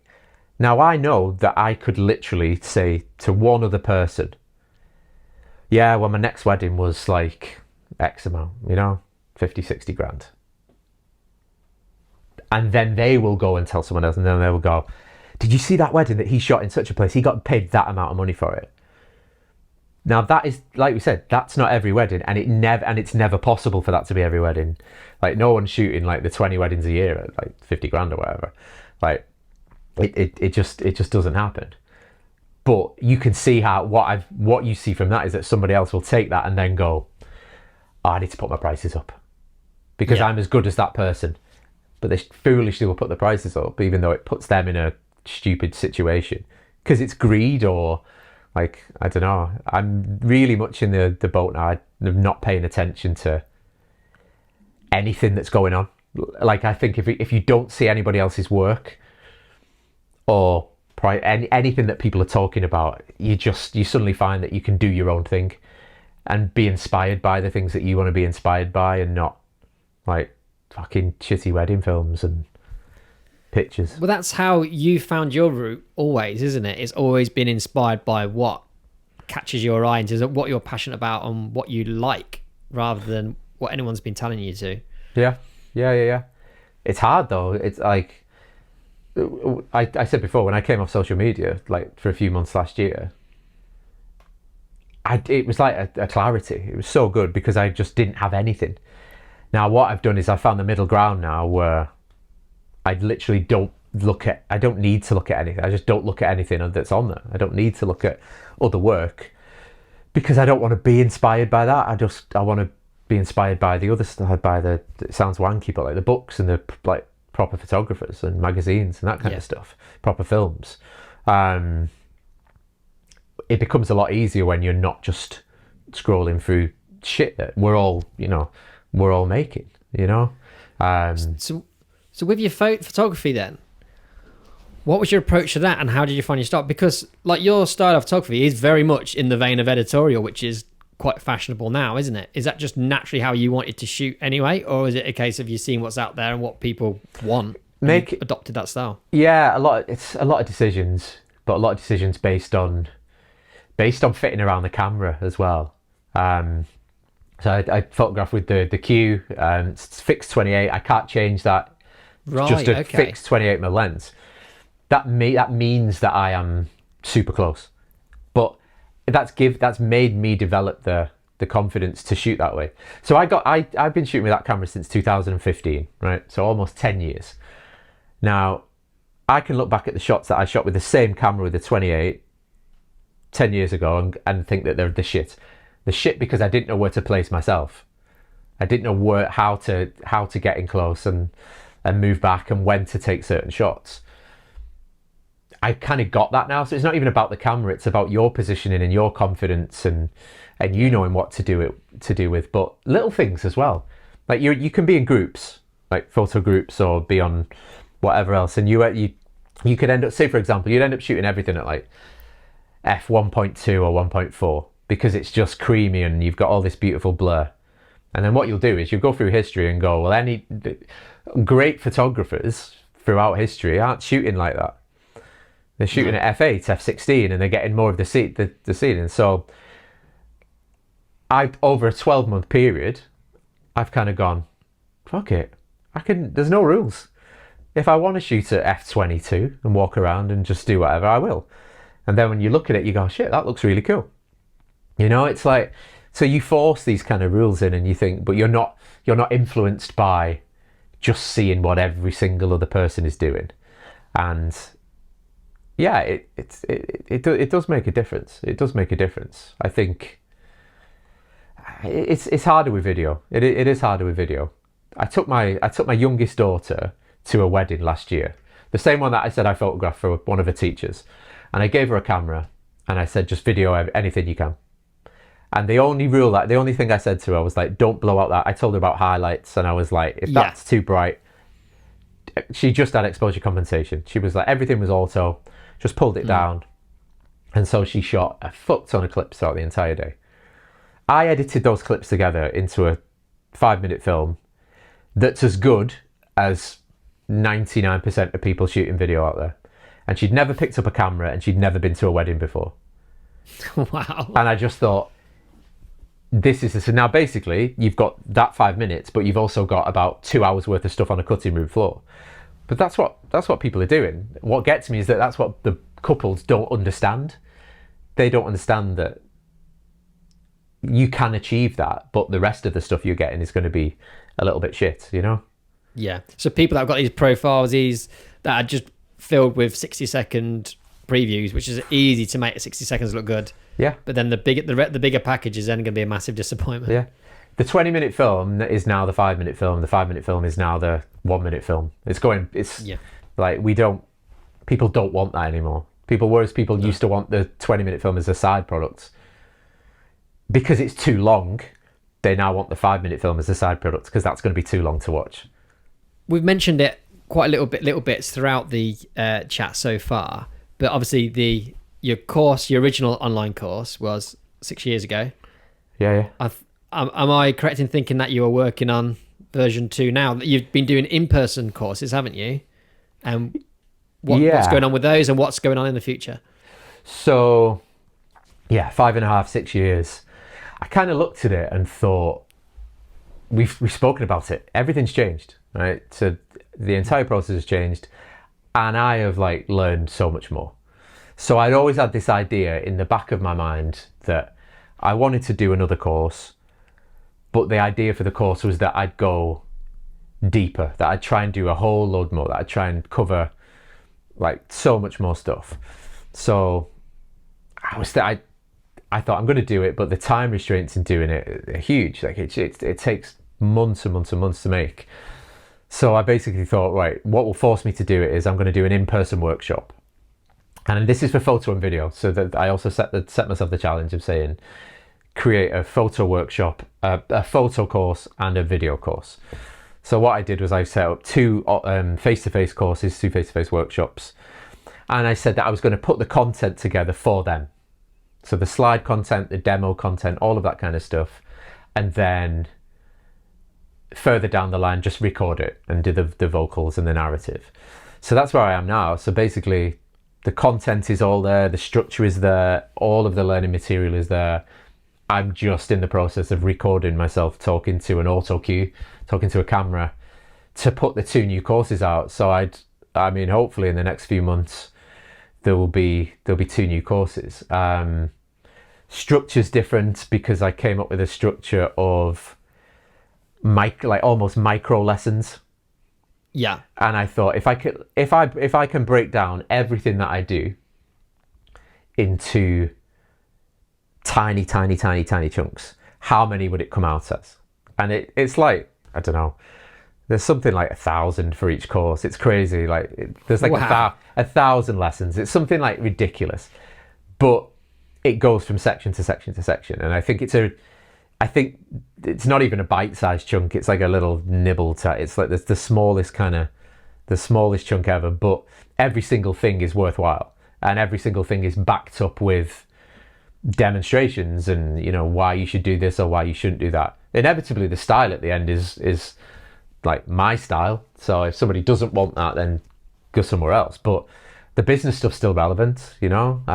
It doesn't matter what kind of style you shoot, really. The business stuff's probably still relevant. But so I'm hoping that in the next few months there'll be 2 new courses. There's not a pre-order thing online yet. There probably will be in the future, in the next month or 2. But there's basically a pop-up form on the website that just says, put your email address in a box, and you'll be the first to know about it. But I felt like I had to do it because I was still getting questions on the 6-year-old course about content that was relevant then, and I felt a bit cheated. I felt like I was cheating people when, I think it's still relevant, and people are telling me that the old course is still super relevant now. I'm just referencing cameras that are 6 years old, and Yeah, and you're shooting differently now in terms of your gear setup. And everything. That's the thing. Yeah, absolutely. Yeah. Everything is different. So, are you still using the GoPros? The Insta 360. Yeah, the Insta 360s. Yeah, you still do that for a ceremony? Yeah. They're belting. They're it's I don't know, a few £100, and you've got 2 camera angles that just look great, and are you having to do manual settings on it? Or you No, just no, set no. up an auto? They work in the same way that like the F2 works, the sound, in that you just put it up and hit record. Because that's the purpose of it. It's about saving you time, saving your life if something happens, which happens many a time, you know? If you set up in a position and you've messed up and you go, I need to get to... I'll scrap that. Say you filmed the bride walking down the aisle, the groom walking down the aisle. And then you need to get from that position to the back of the room and then set that camera going, say, for example. It just means that 30 seconds is covered. You know, if you're not delivering full ceremonies and speeches, then it doesn't really matter. But then just say, for example, they go, we've got this thing happening, right? Fucking singing waiters or something. Now, a choice that you're faced with is filming everybody and trying to piece together like this hour of like shit. Or you go, here's a light stand, record. That is good. That's as valuable to those people in like 5-10 years time. Like, it's just utilizing that tech, but also utilizing, like we said, going back to the fact that quality, video quality isn't as important now. You know, people are like, are you shooting whatever 4K, 8K, blah blah blah? I'm like, people don't really care, you know. People, you could be filming it with your camcorder, you know. People don't really care. What they care about is the coverage, you know. What they're caring about is the coverage. So yeah, they're belting. I'm looking over there because I've just charged him. That's what. I remember, because the wedding I shot with you, you had your two Leicas that you were shooting from the back down the aisle. So I imagine you were going for a wide and a tight, and then you had two of those Insta360s on each corner. But all of this was shooting into a window. But how are you controlling a situation like that? So with them, if there's, I mean, they're not great. You know, they're not going to react great going into like harsh lighting. But I'd always put either one at the back going forward and then one at the front. Do you know what I mean? Yes. So there's a few examples of that on the courses as well. But it's like I'd never put two, unless I did it that way. You know, two going into the light. Yeah. Generally, I don't know. Generally, one at the front, giving you all the guests. If you can fit the couple in as well, fantastic. But are you shooting log now then as well? Is that a new thing for you? Yeah. On the Leicas, yeah. How are you finding that? I've done it for years now, so I'm used to it. I'm used to it. So basically, for me, it feels like you've only just changed, but literally, I'm referencing everything from 6 years ago of knowledge. Do you know what? Yeah, the whole the courses, new courses, there's whole like bits on like changing the colours and like moving, adjusting things. You've changed so much, Phil. I know. It's so do you use NDs then to keep your base ISOs for? No, I'm still not that disciplined. I have NDs if it's super bright and my shutter speed cannot counter that. That's basically it. Just a couple of them. And if it's gonna, they don't even make the bag for most weddings because I know it's gonna be, if it's super bright, then they'll get screwed on, and I'll just readjust. But still not following like proper rules.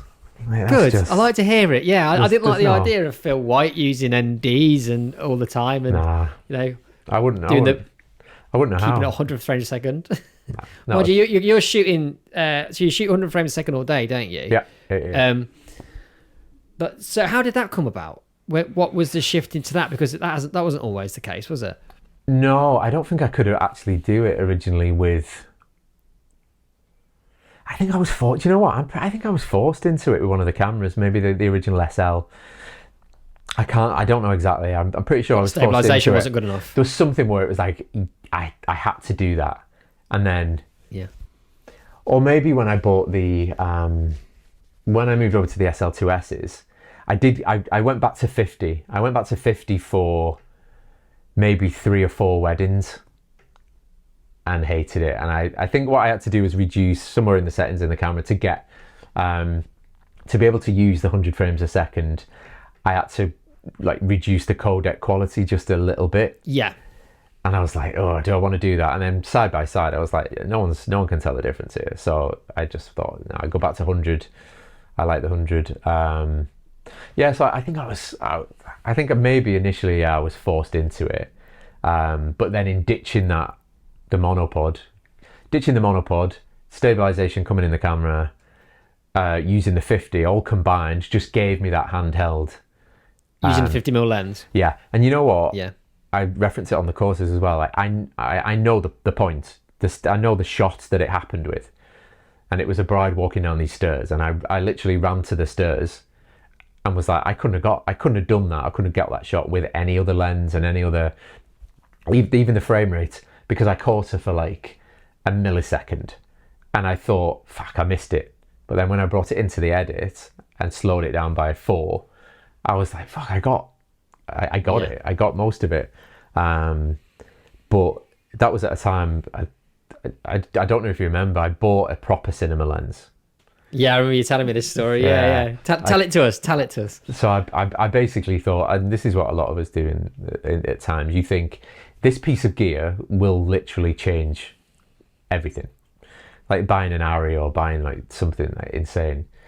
So I found this like Cook cinema lens that you don't even want to know how much money it cost, and I thought I do want to know how much. Come on, Phil. No, I'm embarrassed, but I basically went. I got it. I had to go and get a mount, like a mount for the SL, so it fits the. I wasn't sure if it would work because I think it was like whatever lens it was going to produce like vignetting and this was all like chance. And I thought, I went and I tested it, ran to like the whatever camera shop it was in London to get the pre-order mount before I went to this like film studio to pick up the lens, put it on. You couldn't see the vignetting, so I was like, okay, it's worked. Like at least I've got this shot. Everything about it was saying that it shouldn't work.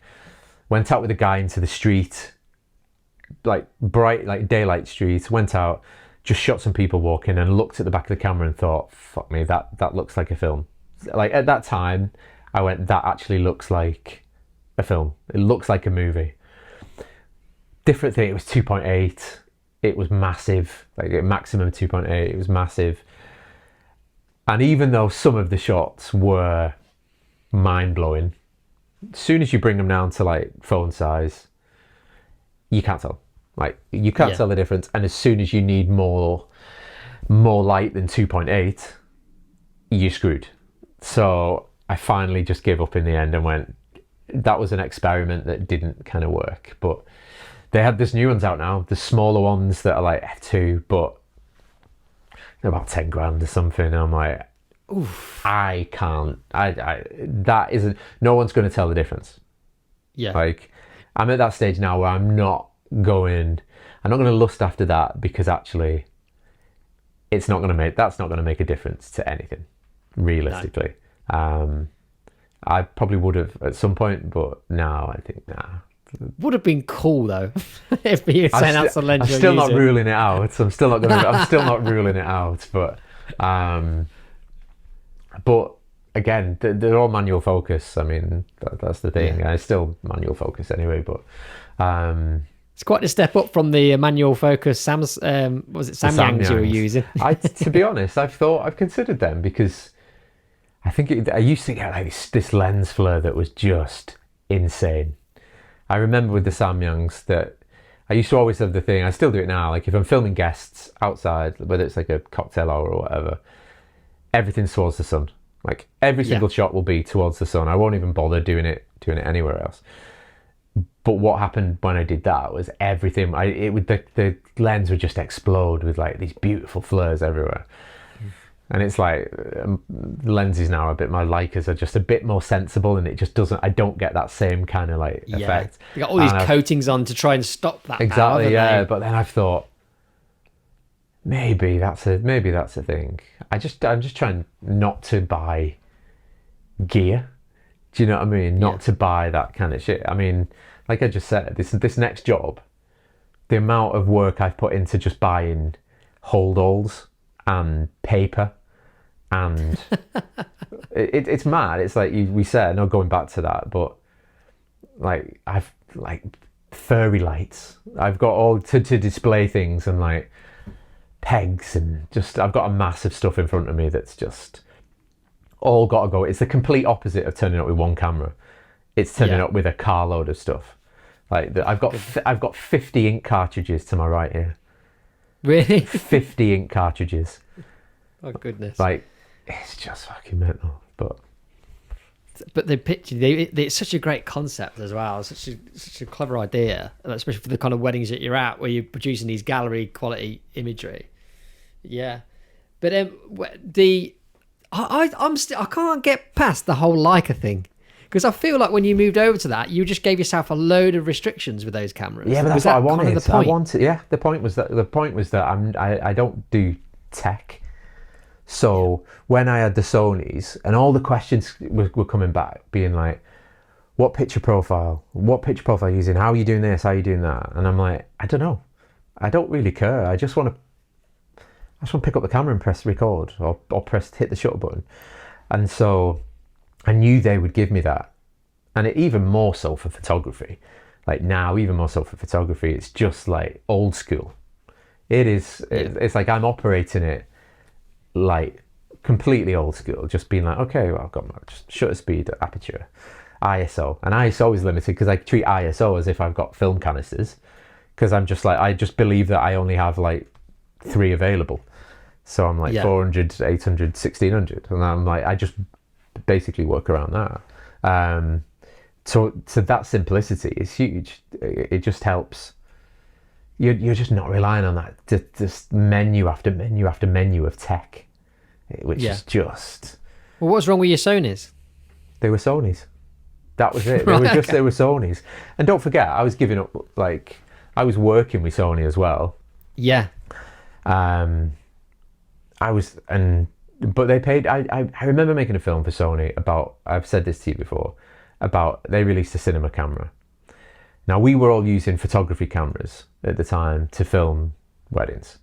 Yeah. And Sony were like, that's amazing, but we want you to talk about the cinema line. And I was like, I've never used the cinema line. But they'd send me the cinema cameras and go, make a film about this. So I'd be Googling all these menu options and talking about all the shit that I didn't actually know about. And then one guy came up to me at an event and was like, oh man, I've just bought the F whatever it is. I'm like, you've just spent 10 grand on a camera because of my recommendation, and I've only ever picked it up once. Do you know what I mean? Yeah. To being paid to make this film for Sony, I thought that's a bit cheap. But I also knew that everyone's using it. Every single person was using the Sonys. And I was like, so how are you a bit different? And it's like that now. It's been that for years with Leicas. The Leicas are just cool. So I'm happy that the fact that they're just different, they're cool. I get jobs based on the fact that I'm using that camera. Really? Yeah. Like, and I get bookings in advance because of it. So I get a lot of like Asian guys who are like really into the cameras, and they're like, okay, we're booking you because of that. But then I get guys at weddings who do the same thing. So I talk about it a lot on the course. It's I know some photographers who've nailed some things with fashion. Like they wear certain pieces because they know that that in the right environment, there's people at that wedding will know that they are wearing this certain piece. It's like watches. It's like if you have a certain watch, some people are certain glasses. That's a conversation starter. People are like, oh, it's the guy with that, and that's what it is. That's it, because people are always like, oh, I love that, or that's incredible, or you must know what you're doing because you've got one of these. So it's almost like if you know, you know. And that was part of it. Simplicity was part of it. The size is part of it because they're a lot smaller. It kind of ticks every box. So that's the position I'm at now, is that I worked for them and I made a film for them and it was incredible. But I don't need, I'm not interested in anything else. Because I'm like, I've done that. I've ticked that. If they came and asked me to do some other bits and pieces and paid me to do some other, whatever the new camera is, I'll go, yeah, I'll do it. But actually, I'm kind of quite happy to stay where I am with it. But then equally, I'll look at other weird cameras and see whatever else is available. You know? just Something will happen at some point, won't it? moving, Like, you'll be filming the whole wedding on an Insta360 eventually. Just something. The films are becoming less and less and less. There's more. The photography is taking over that, but that's my decision. Yeah. But equally analysing it and thinking, I don't know what that next step is. Right. One last question for you. Yeah, mate. man, go on. What were the biggest light bulb moments in your career so far? So when something suddenly made sense and how did you progress, or you found the path that you wanted to take? I think your curation. Yeah, realising that your portfolio creation is the most important thing. How do things look? You know, how does showing that best man with balancing a bottle of beer on his head, how's that going to look to the person who could actually pay you like $3,000 more for your wedding? Or micro realizations, I think. There's never really been one big massive thing. It's just always realizing little miniature things along the way and storing them up somewhere. And that's part of your process of you're constantly evolving and constantly changing, all based on these little and it's sometimes you're making, like, it seems like you're making big changes, but all those, if you break down every of those big changes you've done, they've all been gradual in a way, aren't they? Even to the extent of when you change cameras and things like that, you did it bit by bit, changing piece by piece. Yeah, absolutely. Yeah. You don't realize it. You don't realize you're doing it. You still make mistakes, and you can still make massive mistakes. But I think it is that. I think if you were to have like one massive big major light bulb moment, it'd probably, I don't know, maybe it means you're doing something wrong. Like, do you know what I mean? Yeah. There's not been many things that I have gone, I need to do that. I can name the last two. So this is weird, right? The last two things that I'll tell you about before I let you go, right? The last two things were realizing that this portraiture thing is giving me an extra 5 years. It's giving me extra time in the industry because it's something new and fresh and enjoyable and ticks every box. So that is something that I'm like, that felt like a big light bulb moment. And when I went to New York with Craig, I met the photographer. Photographer got me into Bitcoin, and it was just a 5-minute conversation. There's no detail. I'm not going to bore you with any details about the rest of this, but that was me listening to something that one person said and going, I think you're right. I'm going to go with this. What you're saying makes sense. And it's the best thing I've ever done. Just like little things like that. But they're little mini light bulb moments of just going, yeah, I think that's the thing to do. Analysing, I think, seems to be the main thing for you, right? Analysing what you're doing, what you want to be doing, and making micro changes, micro adjustments. It is. It's tiny things in it. Even speaking about this, even over the last few hours talking about these things, it's like, you realise, don't you? You realise that it's tiny things. You put them together. You may only utilise one of those things once a year, but you know that it's super valuable, don't you? You know that they all play a part. That's it. Awesome. Thank you, Phil, mate. No. So where can people, because I feel your website, part of this whole vanishing off social media and everything, like your website disappeared for a bit, all came back again, but have you got a different URL now? Where can people find you these days? Yeah, I changed for the meantime until you go again. No. I changed that last year, and the details behind it was that I'd always hated the weddings tag, and I'd always thought I'll regret it in the future if I ever wanted to shoot something else. And so I changed the domain name. The only one available was .io, so I went with .io, which is a bit of a techie domain name, philipwhite.io, and it's nice and organized now. There's an education section in there. It was about bringing all the educational content and the future educational content back to my domain. So it's all going to be hosted. Well, it's hosted at the moment. It's all within that same site, but you can go to the learn section or the education section, and there's a pop-up box. It'll let you put an email in, and in the next few months, there'll be more information on that coming out. And we've touched on it quite a lot in this chat, but people that were on the other course 5-6 years ago, the people that did that, there's going to be a load fresh new content, because most things have changed since then, right? So Yeah, if you got it before, the new one is still going to be super valuable. It is, absolutely. Yeah, completely different photography as well as video. Are they going to be two separate packages, or do you got? They're completely separate, completely different courses. A lot of the business stuff is crossover, so a lot of the business content crosses over, because I don't know whether it's social media or pricing or whatever, they fall into the same bracket. So there will be some kind of pricing structures where if you buy both of them, you get a reduced rate if you buy both of them. But that's yet to be figured out, I think. Brilliant. Nice one, mate. And thank you so much again for your time, dude. No, man. And been thank good. you on a personal level for everything that you've done for me from those years ago when I went on your first course, and how kind you've been with your knowledge over the years as well. So thank you, mate. All good. It's been a pleasure. And meet up again soon. Thank you for listening to this episode of the Coda podcast. If you enjoyed this episode and wouldn't mind helping us out, please consider leaving a rating and a review wherever you get your podcasts. We have many more conversations with inspiring filmmakers still to come, so make sure to subscribe to be notified when the next episode goes live.